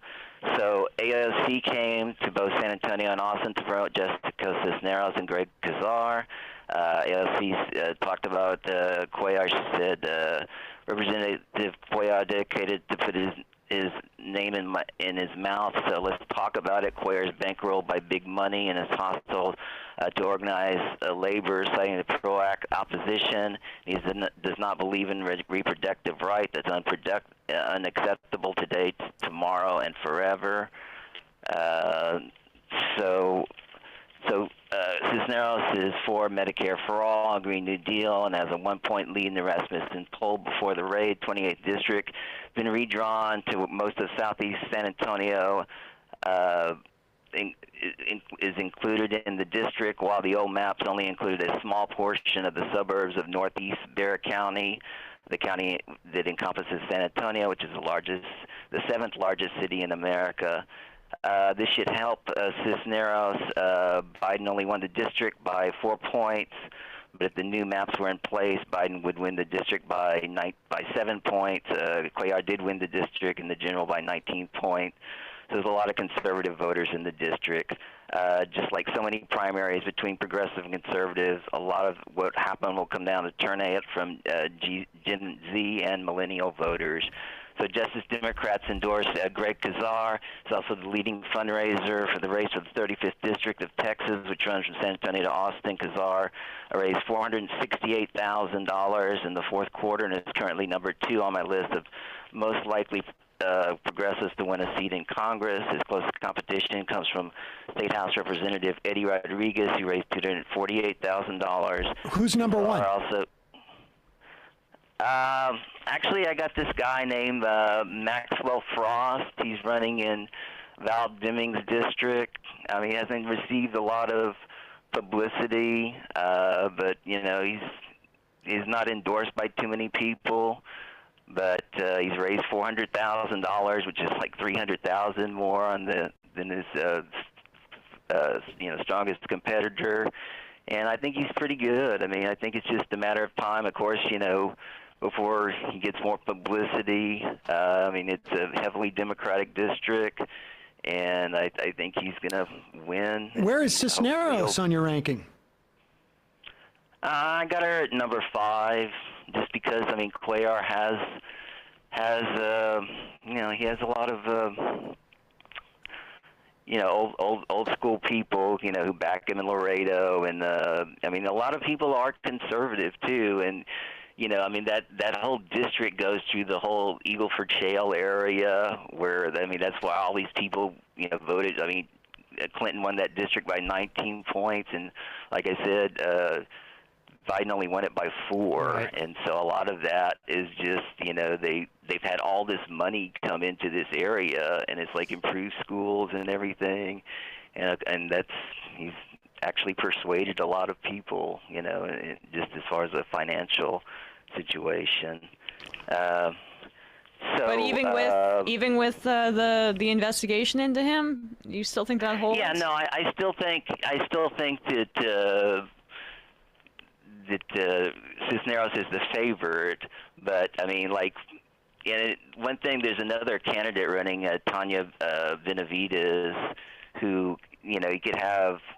If she gets 2 or 3%, it'll go into the runoff on May 24th. You have to get 50% plus 1 vote to win. And so. All right. Well, listen, John, give us some updates, will you?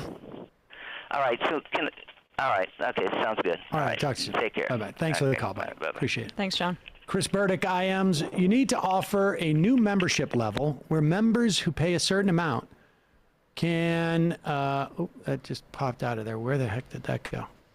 Can pay a certain amount, can personally be corrected once a month by John from San Antonio.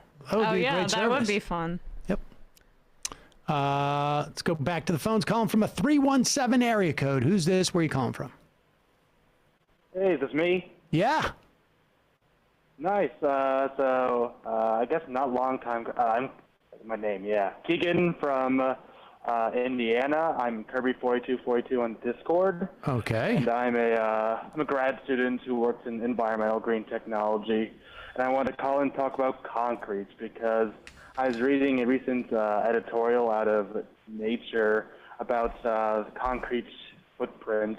And I was reminded to that caller he had a while back who was talking about how the Green New Deal is not feasible due to concrete.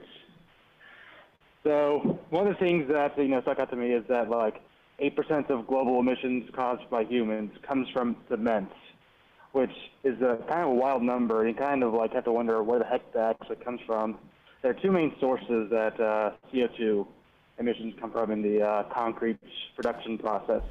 One of them is that to create cement, you need to mix limestone and clay in a kiln that's got to be raised to about 1400 centigrade, which is, a pretty energy-intensive process and usually requires fossil fuels to heat that high. And the other one is that when limestone is heated, so when the limestone in the cement is heated, it'll reduce to lime, and that will release a bunch of carbon dioxide. So the solutions that have kind of like come together or that people have been talking about, you mentioned that one guy earlier who talked about, what was it, hempcrete or whatever. That's a cool solution, but the thing is that like the demand for concrete is going to continue increasing over time, and there's not much we can really do about it, so we got to focus on how to decrease the carbon that's actually in the process. And one of the ways you can do that is by using low carbon fuels for the kiln, so like hydrogen or biomass. It's possible to actually heat up a kiln like that, or maybe even finding out how to electrically power kilns. And the other thing is that concrete can actually be used for carbon capture and sequestration. So you can take captured carbon that we get from the atmosphere and basically just inject into concrete. And the fact that there's so many calcium ions in the concrete will actually allow it to turn into limestone. That'll increase the structural supports of the concrete and actually lock it up forever, basically. So the reason why I wanted to call in and throw all this, dumb data stuff at you guys was because I was a bit frustrated with, that caller a while ago when he was talking about, kind of being like a negative Nelly about technology and that kind of stuff. Like, we can't do this kind of stuff.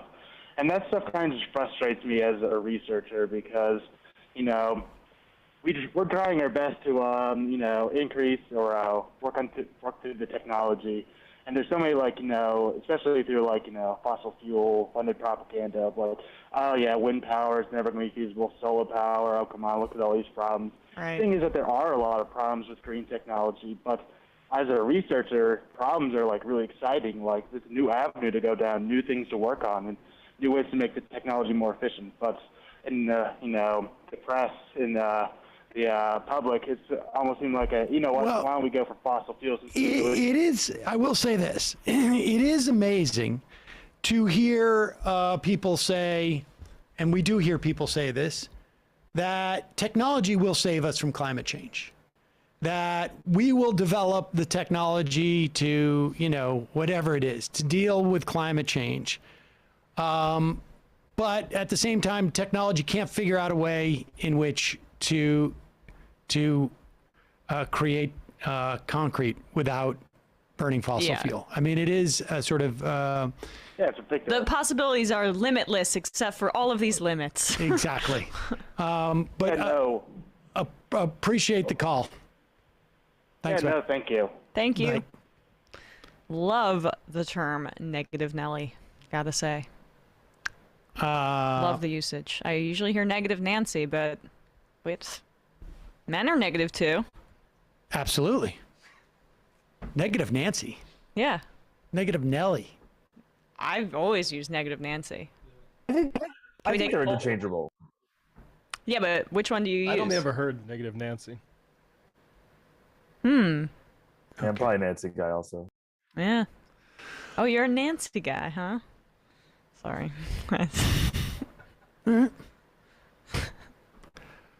Calling from a 510 area code. Who's this? Where are you calling from? Hey, Sam. It's Kenny from Berkeley, California. Kenny from Berkeley, California. What's on your mind? So I wanted to call in about the video you showed. I think it was Friday. The incredibly transphobic woman who is running for office, I think. And I want to be clear, obviously, the transphobia is very clearly the most egregious part of that whole thing, and the focus should be there. But I thought what you guys said about school choice was really interesting.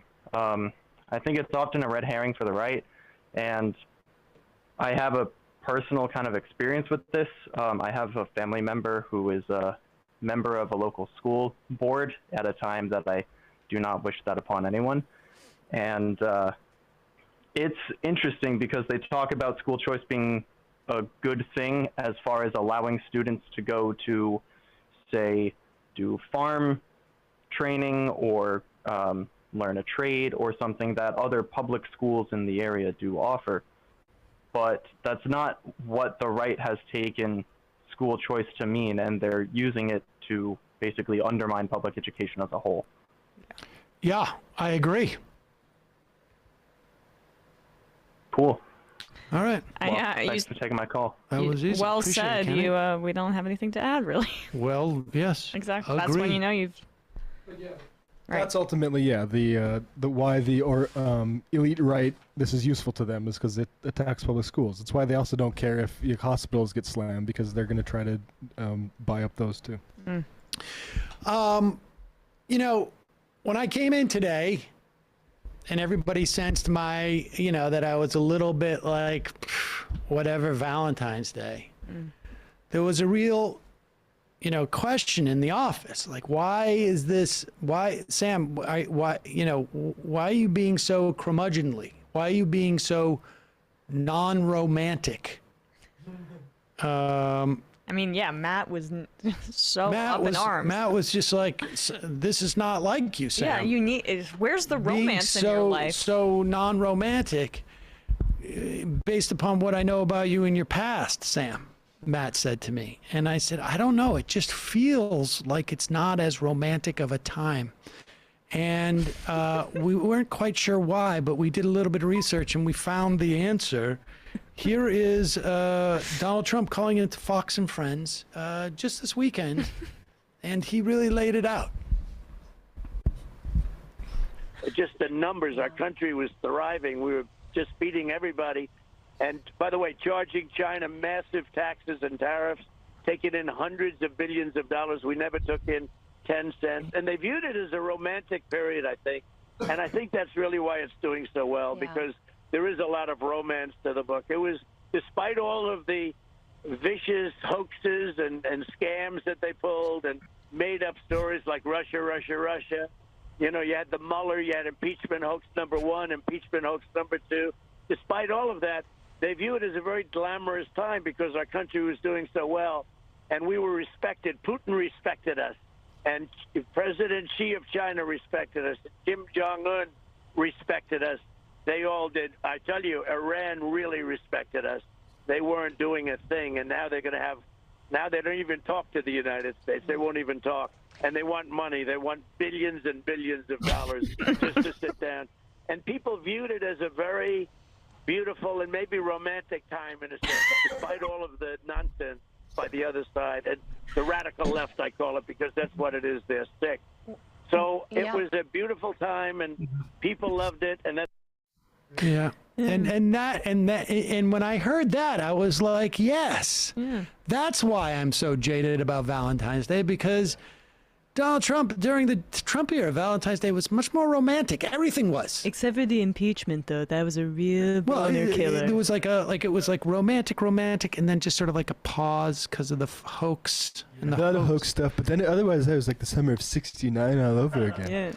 When the election was stolen, there's like a cold shower. Yeah, and then you get some unromance from people like Fauci, but then you get the romance going again. Fauci's uneffable. Candy cane skies. Marshmallow mountains. Look, Lord Byron over here. It was. There it is, Donald Trump. So he's like he's trying to brand it as like some sort of Renaissance era. It's like Reagan. It was like romantic morning in America. Yeah, exactly. Yeah. Long shadows, golden sun. Zippity doo dah. Not a care in the world. Yes, not at all.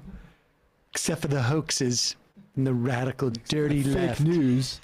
Fake news, dirty left. Unromantic. You'd never want to be romantic with the dirty left. They're dirty. Radical dirty. So dirty. Smelly. Don't want to be romantic with that. No. Unromantic time. Who's been talking to him about that? Who got that in his head? It's just not. That's not something he came up with. No, it's romantic time. A lot of people falling in love. I remember when, geez, I can't even remember his name now. Who was that guy from Massachusetts? Corey was dating, what was her name? The one that he said, like, Corey, you're the best. Oh, Corey Lewandowski was dating one of the staffers. Yeah, right? but the one, what was, she's the best tail that you ever got. What was that? I can't remember. I mean, even Stephen Miller found love during that time. Everyone found love. The rat-faced guy. The rat-faced guy. Yeah, and... Yeah, multiples, actually. Could just settle down a little bit too romantic for some of those guys. Manafort's kids spoke to him for the first time in a long time. That they brought them together, and part of that was because they had to dispose of assets. But people really came together during my time. It was the most romantic time for Trump because, you know, his daughter was in the administration. Chris He got to Christie spend a lot loved of me time for a with her. long time. Yeah. Yep. Anyway. He thinks he's like Gatsby. New Wrangler. I tuned into TYT when Emma was on last Friday. She did great, but I wept. I saw that they actually read... Oh, I lost it. They read Twitch chat, but MR doesn't. Feels bad, man. You know what? We should try and add that. When we get the new system up, we can do that, can't we? We can do that. We'll do that. We will do it. Wayne Kerr, Sam, your former debate opponent, Dave Smith, was on JRE again. JRE, Joe Rogan Experience again. Would you consider debating him again? If you're nice, maybe you can get off the blacklist. Sam will never get off the blacklist. I'm never going to get off the blacklist, but would I debate Dave Smith again? I'm not sure I remember that. Is he a comedian? In my mind, I'm picturing a guy that looks like... Yeah, he's a comedian, yeah. Okay. I think he's a libertarian. You know, we didn't have... I think I remember... Yes, no. I remember this guy. We didn't have video at that time. So But this was years ago, I think. This must have been before me. I mean, I would be open to it if he wants to. I mean, you know.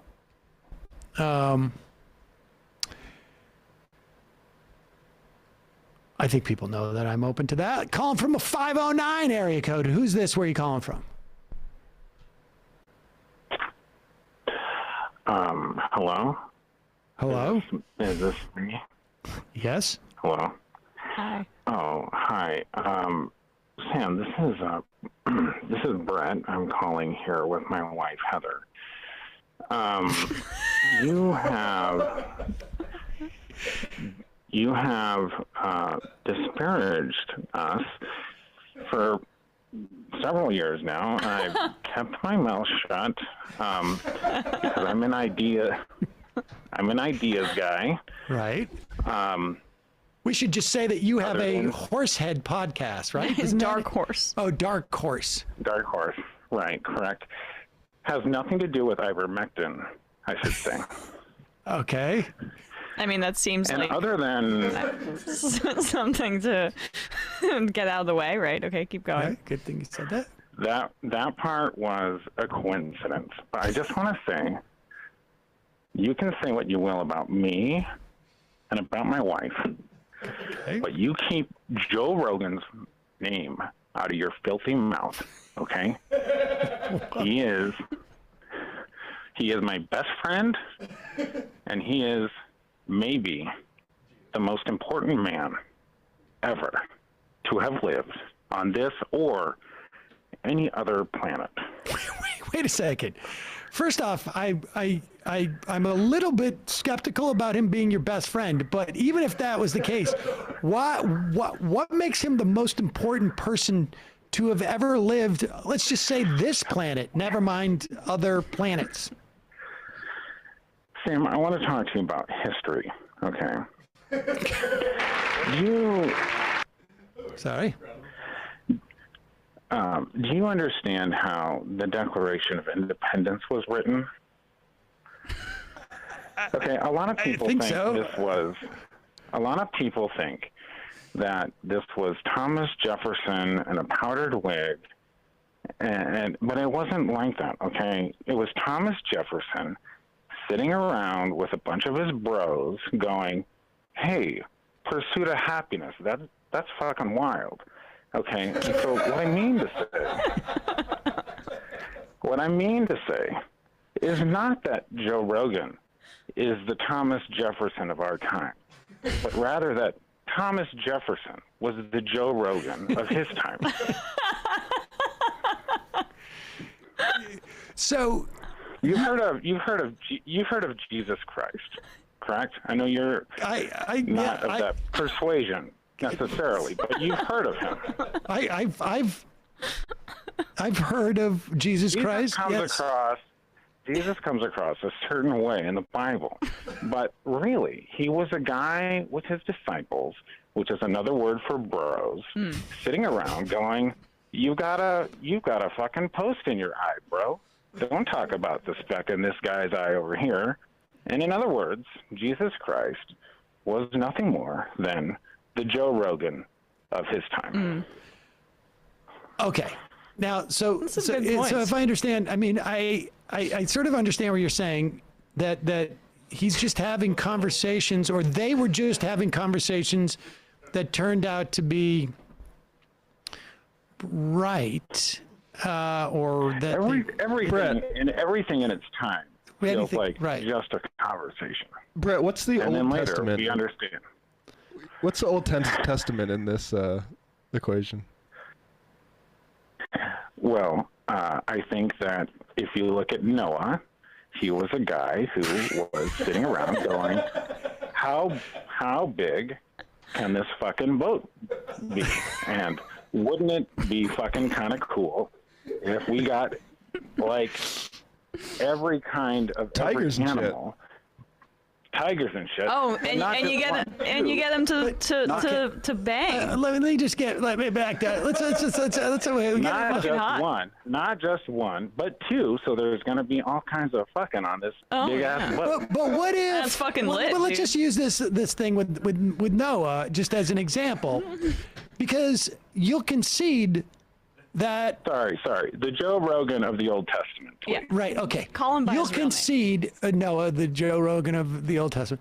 You'll concede that Joe Rogan of present day gets things wrong, correct? No. Well, I mean, Joe Rogan himself has said, I get things wrong. In fact, there was some quote in an interview recently where he said, like, if you're listening to me for medical advice, you gotta get your head screwed on, right? Because I'm wrong. I don't know what I'm talking about half the time. So let's assume the Joe Rogan of the Old Testament, or Noah, as others know him, had come up with the idea of, like, you know what? Dude, no. If we have one of every species, we can get more species on. And that's what they did, and then that would have been what would have happened then? I kind of lost you there. If I'm being totally honest, I don't know that I followed. I'm saying where you were going if Joe Rogan is capable of making a mistake, wouldn't have been a problem. If you're saying he was the Joe Rogan of his time, how do we get the right answer as opposed to the wrong answer, which seems to be, Rogan at least half the time on some of these very important issues? Well, let's just be clear about something, okay? Joe Rogan may or may not have made a mistake in the past. I'm not saying that he hasn't made a mistake. I'm just saying it seems like he did, though. But it's possible that he's never made a mistake, and then actually, what's our question here? is our understanding of even the word mistake, right? And where this word comes from and how it's constructed and how it's interpreted. And again, I'm not saying he's never made a mistake. That's not what I'm saying. But it's an interesting question. And if we go where it takes us, I think it's really fascinating. Wait a really second. So you're saying it's not, wait, I just want to be clear here. You're saying you're not making any statement as to whether Joe Rogan has made a mistake, but maybe we're all wrong in our conception of just the concept of mistake. What are words if nothing but the very bindings that hold us to interpretations that we might not even begin to understand? Is what Joe Rogan works in mysterious ways, and so when he says I've made a mistake, we have to be very careful. We have to be so very careful about the words and how we hear them and how they are meant to be received, because again, we don't always understand what it is Joe Rogan wants for us as his disciples and his followers. And so, again, I am not saying the man is perfect. Of course, I would never say such a thing, but it would be really interesting if we could take a closer look at that, and maybe that's where it indeed would take us if we were willing to ask the hard questions. And what I'm finding is, boy, you start to ask those tough questions, and all of a sudden, the Jews start asking a lot of questions and start coming after you. Did I say the Jews out loud? Brett, really appreciate you calling in, but you did, yeah. Okay. Fire Matt Leach, by the way. Okay, I will. Thank you for the call. I really appreciate that. Was you're obviously incredibly well educated, and you're more than qualified to distribute this information. There you go. Matt's newest drop on the board. Yeah, we gotta work out the. We're doing a tech day soon, and we got to work out this whole situation here. I may have to bring in a saw. That was a good impression, by the way. That was exceptionally well done. Impression. I have a feeling it was actually Eric and not Brett, but Eric had too much pride to call it. Did you see why Eric hasn't followed Brett on the anti-vax bandwagon? No. Because he doesn't believe that Israel would do that to their population. Oh my God. That's so perfect. That is so perfect.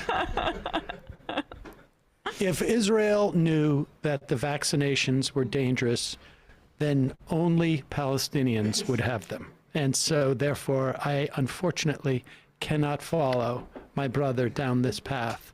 But I know his intentions are good. He needs to just, calibrate a little bit better. Wow. This is all, incidentally, all of this is Peter Thiel, right? I mean, yep. Like, all roads lead back to Peter Thiel. I don't know that Joe Rogan ever got, help from Peter Thiel. He never needed it, but all the people who have but the tentacles of it, yeah, right. Anything downstream from that, you can get Thiel. Eric Weinstein is literally a partner at Thiel Capital. Blake Masters is like the COO. JD Vance also was, I believe, Thiel related. Oh yeah. Yeah, this is the new frontier. And yet they're speaking of JD Vance. I mean, they brand themselves as somebody edgy and different, right? IDW types. But he was doing a rally with Marjorie Taylor Greene a week ago. The good thing about the JD Vance situation is this. He's at 5%. Yeah. Now, who knows? Peter Thiel is going to come in there, and he's going to come in with millions of dollars. Remind you, he was willing to bankroll the bankrupting of of a publication. God knows how much money he's put in. He is a controlling partner in Palantir, and they do all sorts of different spying. And he has stepped down from the board of Facebook to either signal he doesn't have influence there, or to dedicate his time. I don't know what that means, really. I mean, it sounds to me like he wants to do things that he felt when they come out are going to hinder Facebook. Yes. And so he wants to be able to have no, no constraints. Yes. No constraints on operating in. So who knows what he's got planned for Ohio to save J.D. Vance.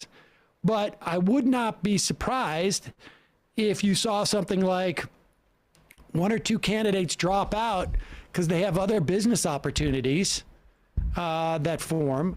If you didn't see a massive advertising campaign, I mean, on and on and on. Who knows what we're going to end up seeing? So the funny thing is, though, that he's at 5%, and the main problem is that he's on videotape saying all these bad things about Trump in 2016. Yes, and desperately trying to be a Trumpista. And it's going to be interesting. The interesting part is going to be whether he gets invited back into he's a serious guy. He just had to take a break for a while and not be a serious guy. All right, one more phone call, and then we are out of here. Calling from a 757 area code. Who's this? Where are you calling from? Are you shitting me? Yeah. Wait, is this me? No. Yeah, it is you. Oh, wow. Let's watch the language. Let's watch the language, buddy. I'm very sorry. Okay. I'm very sorry. This is Hunter from Hampton Roads. Hunter from Hampton Roads. Welcome to the program. Oh, all right. So, obviously, first-time caller. Yeah. I don't know to watch the language. Right. I guess we'll start off by saying, one, I don't think that Hinkle guy was leftist at all. I was working my way there. I think we got sidetracked. Well, Marxist-Leninist is out of his bio now, so that's interesting. Is that? Yeah, he removed it. So Just I guess American Patriot now? Rather than hearing him dissect, Lenin's take on elections, he just removed it. So interesting. Interesting. Well, all right. I mean, good. That's at least having a little bit more integrity or self-awareness. A little more honesty. Yeah. Yeah, that's good. I guess secondly, guess it would be the time of day. I've been looking to, I guess I'm going to use this as some sort of public announcement. I'm looking to challenge Bobby Scott for the 3rd District seat here in Virginia. All right. Bobby Scott, yeah. 30 years, man, no challenge. I mean, someone ought to do it. I have a little bit of experience. My dad is kind of raised with some politics. Of course, he's a bit of a Republican, so, odd thing there. Who's that? Your dad is? Yeah, he acts more like an operative within the RPV. He used to be 3rd District chair back, started the 2010s, I believe. Okay. Maybe makes for a bit of tension, especially when I told him about it, and he was like, how can you do that? Bobby Scott's a friend of mine, which it took a little weird, and I just feel I should put that out there, just because I feel like that's kind of that underrunning, dare I say, corruption that might be, Now, Bobby Scott has not had a challenger in 30 years? Not in a Democratic primary. And anytime he gets challenged with a Republican, I mean, he beats him basically 2-1. So this is one of those seats you... Yeah, desperately needing a challenge. Yes. I guess for the question I would have, I have a little idea as one of the policies to run on. I've worked on for, I guess, a couple of years now. Since basic income's come up as a bigger topic for everyone, especially throughout this pandemic. One of the ways I got an idea, I used to be a little more right-leaning libertarian back in the day, liked Milton Friedman. Found a big interest in his income tax policy. He used the idea of a refundable tax credit. Now, he did a couple things I thought were a little wonky, and I just stripped those out. The straightforward idea is basically one rate, one credit, transforming our tax system into like a flat tax and using a refundable tax credit, which would effectively make, I guess you'd say, three particular positions you would have in on that line. Either you pay taxes, you pay no taxes, or you get money back. And there's I've done the mechanics behind that. I've been meaning to actually email that to the majority of reporters. Thing just, you want to take a look at it, whatever.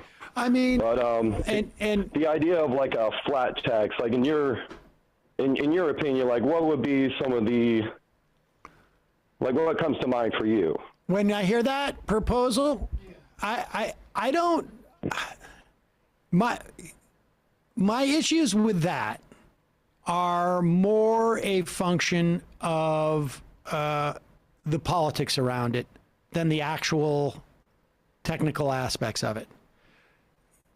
The idea is that you want to have a tax so that you don't have loopholes from people, and then the idea is the way that you create progressive taxation is after the fact you do bigger refunds, okay?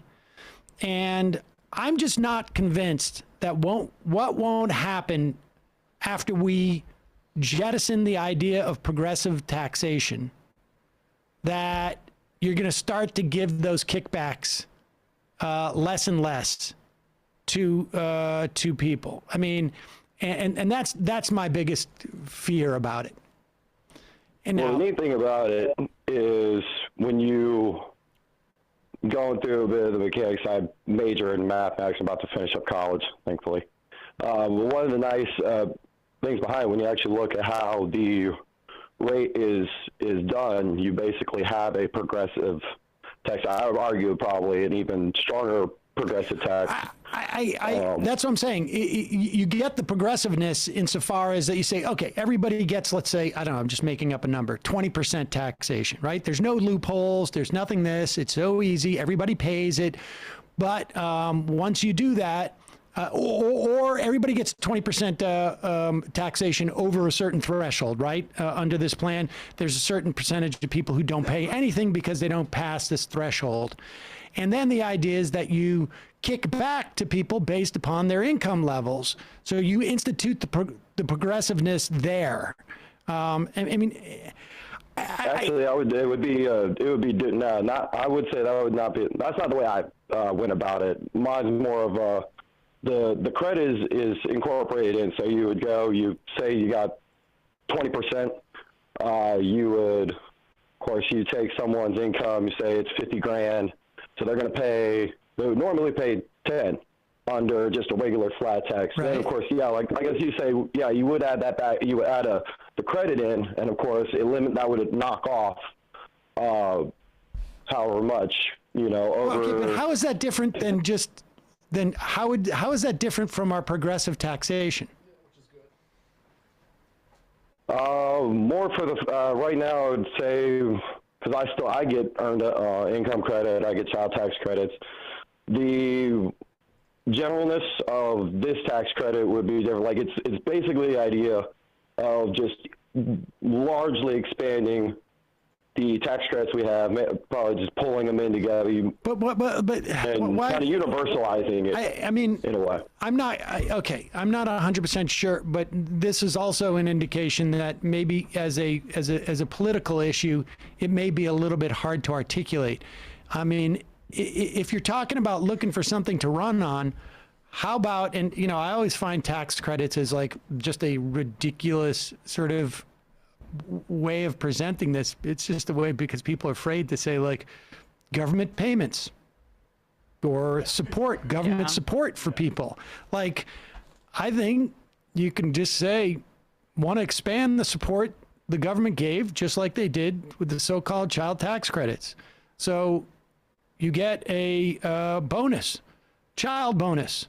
And if you don't have children, you're eligible for a work bonus, whatever it is. I mean, if you want to introduce it this way, I think that's the best way. Or you could, if you want to call it a basic income, then call it a basic income, and say this is not to supplant. This is not to supplant a the welfare state. It is to make sure that. But and I mean, I'm all for expanding the welfare state. I would say if there was things running, I would run on. I mean, for one, Medicare for all, I think it's just that's kind of the thing that propelled me into this. I sat here, I know I could probably make a good income and all that, but just I read stories all the time. I watch people all the time that they just get crushed under this healthcare system, and there's just no. In the end, there's just no excuse to me on why it's and you can't get around any of that. There's no getting a certain job that's going to free you from how damaged, how broken our healthcare system is. Great. Well, listen, I would certainly say I got to jump, but no problem. Run on that. Thank you for having me. All right, appreciate the call. Thanks so Run much. on that. All right. I mean, you can develop this, a complicated process and this and that, but ultimately we have the structures that we need to get where we want to go. It's just a question of what we decide how to use them. You can take our system. If you find the problem right now is not enough support for people, then pay them money. If you find right now the problem is we have wealth inequality, then pay them money and also tax people a specific rate over a certain amount of money that they earn every year. We had during this country for at least 2 decades a a marginal tax rate, maybe not over 2 decades, but pretty close, of 90% on every dollar that you made over. I think at the time it was like $480,000, but it would be like close to, I think, $3 million a year. Any dollar you make over $3 million a year would be taxed at a 90% rate. So that $3 million and first dollar that you make, that $1, you get to keep 10 cents of it. The second dollar, another 10 cents. And that worked in this country. Wealth inequality still a massive problem. No, it's a bigger problem than it's ever been, but people seem to have forgotten it. Also, just a note on progressive income tax. America was the first to institute a progressive income tax, and that was Abe Lincoln in 1862. So I think it's as part of a war-fighting measure. So I think we should not run away from progressive taxation as a concept. And I think that's why that's just so confusing, because anybody who's going to be appealed to by a flat tax, you're going to lose when you say, actually, what we're expanding this stuff on the back end. Progressive taxation is fine. And let me also say this. Progressive taxation is also the answer to someone who says we should have means testing. That's what progressive taxation is. It's just it doesn't means test a specific program. It means tests our involvement in society. Your dues to a functioning society are a function of how much you've been able to extract out of that society, i.e. your wealth.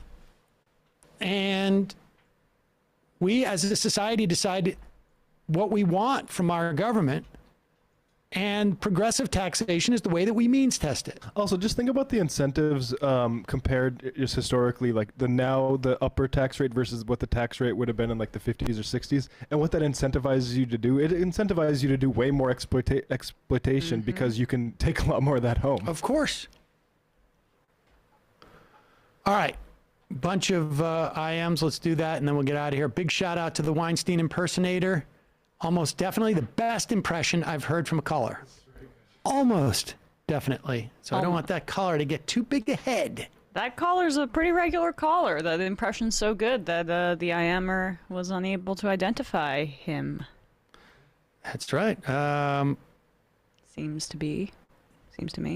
Jibber jabber juggernaut. Emma, thoughts on the Super Bowl? I think we've already heard many of those. Yes. The commercials were terrible. Also saw that Aaron Donald was offsides on that final 4th and 1. Well, Aaron Donald should have gotten MVP, but that's a whole different thing. Sam's Zoom face filter. I watched The Seeking a Friend for the End of the World one Valentine's shortly after a breakup. I mistakenly believed it to be a dark comedy. Josh from Tucson. What about Public Enemy and Anthrax? Bring the noise. Benny Boy from Iowa. I love Valentine's Day because it's so cute. It's a great excuse to give extra love to my wife. The only negative part for me is the associated consumerism. That's really very sweet. So wholesome. Yeah. You sound like a wonderful husband. Let's see. Aaron is not cool. Sam, what did you think of the halftime show? Said that already. Specifically, Kendrick Lamar. Kendrick has all three of his albums, 19, 115, and 175, and Rolling Stone's greatest 500 albums all time. He performed the 45th best song of all time, All Right. Was dripping with historical and artistic references. People don't understand how important hip-hop across a wide range of cultures. Joe's bald head. The idea that Stafford deserves anything for being an average QB his whole career is disgusting. Dude has been carried by Megatron and then Cup, who isn't as good as Debo. Who said that? Be salty. Who cares? I mean, that's a really bad take, gotta say. Michael Tracy's delightful girlfriend. Ottawa update. This weekend, 1,000 of us did a counter blockade. We blocked about 25 trucks, held them up for like 7 hours, didn't let them leave till they took down their flags and surrendered their jerry cans. They were shocked, but they expected to be greeted as liberators and have fun, but instead 1,000 people telling them to go F themselves for 7 straight hours. This is the first time in the past 3 weeks I felt any hope at all. By trucks, I mean pickup trucks. These are all weekend warrior types, not truckers. Yep. Well, that was the other thing I was amazed at. I was looking at some of this footage, and I'm like, there's not a single truck that's gone by that isn't like a $35,000 minimum. It's Canadians who wish they could have had a Jan 6. Yeah, and it's also like, just be clear. People need to be clear about this. It's been astroturfed, for sure. Maddie the boy. Hello, Sam. I just want to say your sweater, shirt, glasses combo is on fleek today. Thank you. Oh. Married Land, Maryland. My first question for Matt is, but everyone can answer: fondle, marry, kill, Nixon, Handelman, Ehrlichman. Fondle, marry, kill. That's a good. I appreciate that. More PC version of. Like the meteor. Or the good thing for the algorithm. I would probably marry Haldeman because he's really studious with taking notes. Wait, what are the options? Fondle, marry, kill, Nixon, Haldeman, or Ehrlichman. So kill Nixon and fondle Ehrlichman because he's the one who admitted that the drug war was right. anti-black. That was him? That was his quote? And those guys were known as the Berlin Wall because they were two German guys who basically stonewalled any questions to the press. Secondly, Sam, I'll be 35 next month. I would like to hear your thoughts, experience of getting older. For some reason, I've realized I'll be 40, 50 plus dead before I know it. Aging is scary. It is scary. Let's see. What can I tell you? Things start to pace up the older you get. What do you mean? You just start to realize, like, it's not as wide open, because it's not. I mean, when you get to be like 55, you start to realize, like, oh, the bunch of stuff is off the table. Like, I mean, I don't know where I'm going to be in 20 years, but I know a lot of places I won't be. And I couldn't say that as a 35-year-old. I'm sorry for ever making those old jokes. No, there's a lot of upside to it too. You also hit a certain age and you're like, you know what? What was I giving a shit about that for? Yeah. There's a lot of stuff that you realize, like, I don't need to worry about that. And so, I mean, there's both. Injuries tend to stay around a lot longer. Mm-hmm. But you also become a little bit more conscious of, like, oh, I have a certain amount of time left. So, and I think that's part of the same thing. Like, I don't need to waste my time with that. I think that's why people become a little bit more curmudgeonly, or appear so, because they're like, I don't need to waste time, like, pretending I like this person. I think that what Nancy Pelosi said when she's like, trading stocks is for the free market. I mean, that's right. She's got no F's to give. Yeah, F it. Yeah. But But yeah, I would, I'll tell you what I do. I procrastinate a lot less on things I want to do. Glass of Seagull. Bill Maher defended NFL coaches on Friday, saying he knows these guys and it's all about winning. So would they really let racism guide them away from a black prospective coach if they think it's the best choice? A sub-elementary school understanding of racism.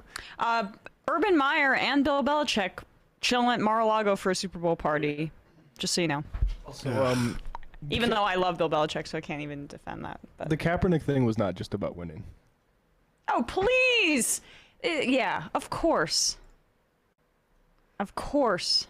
Aid for Afghanistan. Sam, you had shared an uncomfortable truth about how we are so insensitive or unaware, uncaring of what goes on in countries we are bombing. But yesterday, you totally missed the point a caller had made. I presume you mean Friday. We expect the mainstream media and Republicans not to care, but progressive media, like yours, are part of the problem, due to which bills like the $7 billion steal are passed. You had made a total of 3 videos about Afghanistan until the recent news. Yeah, I mean, but here's the thing, is that, like, I don't know what to tell you about, like, how much we have the resources to investigate what's going on in Afghanistan. I do know this, that if we had made 5 or 6, it wouldn't have made any other difference. Like, we don't have a newsroom. It's your failure for not sending me an email 8 weeks ago about that $7 billion being frozen.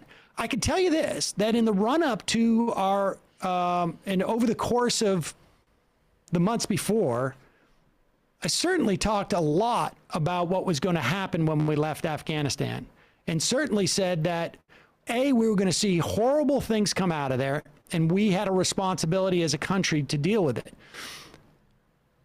But I don't know what the expectation is for a show like this. Like, what is the number of videos that we needed to do?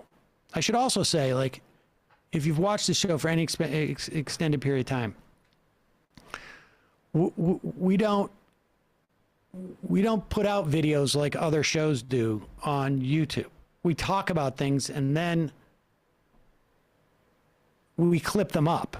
I mean, I don't clip them up. I forget what we talk about like 15 minutes after the show. Like I need to be reminded who was the guest yesterday or Friday. But we just don't have the resources to change the country's perspective on how much money we should be giving to Afghanistan. Should we have done 4 videos? Maybe, but I don't know what we would have pegged them on. Should we have done 5? Maybe 6, maybe. I don't know what to tell you. I mean, it's an absurd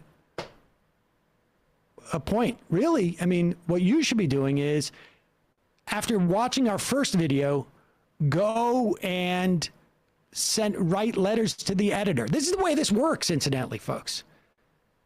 We're not going to move public opinion here unless you hear stuff on this show and go do stuff. This show is not a big enough. We're not Joe Rogan. We don't have 11 million people. We're never going to. Because I'm not going to talk about, like, I'm not that into psychedelics, or if I was, I'm not going to talk about it and make the show about that. I'm not, I don't know much about MMA fighting. I wasn't on a TV show for 8 years, a reality show. Like, that's not going to happen with this show. There is a specific demographic that watches YouTube political stuff. It is generally, if you really want to go and create a huge show and you want to do politics, you got to do like a Crowder thing. That's just the way it is. Nature of who watches this stuff. So it's incumbent upon our viewers to go out and carry this stuff. That's what this show does. I don't think I'm going to change the world by having somebody on who talks about financial deregulation in the 90s, leading to the destabilization of countries that led to the rise of authoritarianism in Europe and the United States. I don't think that is a broad-based message. What it's supposed to do is inform people who care about these things so they have more knowledge and go out and do stuff. That's the only role that we play here. And anybody who tells you they can do something else, or anybody who has different expectations of the show, are deluding themselves for one reason or another. So I don't know what to tell you. I mean, I was on the radio with, at some points, 1 million listeners railing about Iraq, railing about things that never moved the needle. It's certainly not going to make a difference if I put out 4 or 5 videos. It's like, if you've watched all 3 of the videos, mission accomplished. Now it's on you. Dalton from Pennsylvania. The thing that Americans don't know about the difference between Afghans and the Taliban, they're unwilling to learn. Good point. Teacher Dan, you guys may have cornered the Bitcoin market. Xkaland. Valentine's Day is a celebration for star-crossed lovers. Started in the 14th century in Worcester, England, not Mass. I didn't say the Valentine's Day. I said the first Valentine's Day card. But I didn't know that about Worcester, England. I got to double check that. So will somebody Google first Valentine's Day card? Martin Orlando. What research did I have a voter to look up the record of my congressional representative? My rep is Andy Kim, who went viral for cleaning up the Capitol after January 6th, but he is more center-left or progressive. I would like to know. I will tell you right now, you can find votes. Go to VoteSmart. You will find voters. Votes, rather. I think it's VoteSmart. Google that. Sam's tight Yahweh jeans. Did you guys see the Democratic Party Valentine's Day Facebook post? No. It reads, I love you more than President Biden loves ice cream. And it's true. Happy Valentine's Day. Whatever. Forget the people that are living in poverty today. Forget the falling into poverty with the expiration of the Corona assistance and the Dems' inability to pass any substantial social spending package. Forget that. Yes, no, I get it. Ice cream, yeah, give me an effing break. I hear you. All right, 5 more of these. Benny Pino, this is not a hypothetical. I will be the special guest. I will be giving lessons on how facts don't care about your feelings. I will be giving lesson on how to pick up a bodacious babes and keep their P word dry. The way real men like icky. Okay, all right. Evan Flo. There was a story that came about how a hacker could have given himself unlimited Ethereum, but instead took a $2 million reward for just getting the exploit patched. Gee, I wonder why he didn't give himself a bunch of fake money instead of the real money. Father of homunculus. According to Lindsey Graham, the Dagestan region of Russia has some great deals on handmade rugs. Oh, I remember that. The people remember that? Lindsey Graham and John McCain took a walk through Iraq and bragged about the rugs were cheap. Rabbit from Boston. I'd love a hologram Johnny Cash halftime show, to be honest. That would be interesting. GOP Kabuki. Hey, as someone who is an American, can I just say how lame it is to have a musical performance at a halftime game? Yeah, no, I'm down with that. I wish there was none. I wish it would go. Like to just see the game and get it. Not have to spend 6 hours for this thing. Avanlo Garcias, but they need the ad time.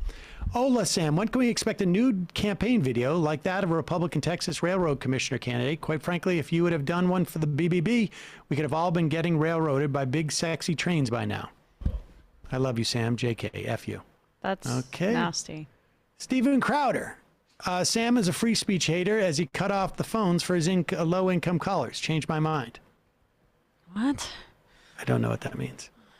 Prairie Fire Kowalski. Oy, too long today, buddy. But an agricultural commodities, much like steel, lumber, energy, and other base materials essential in abundance, we should be at a post-scarcity phase of economic development, making these feasibility a human right that would expand freedom to all. I'm sure I'm not the only person that views this financialization as an attempt to limit freedom to keep the labor force at the mercy of the capitalist ruling class. I don't know if it's a conscious decision or the inevitability of late-stage capitalism trying to reckon with the post-scarcity market forces. It's bad regardless, and we need to oppose this. Well said. Well said. Two more. Rob from Dedham. Worcester is also the birthplace of the smiley face. That's true. Wow. Yeah. And the final I am of the day.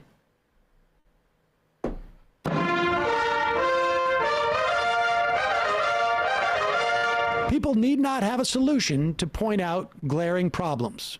That is true. That is true. Yeah, I mean, okay, sure.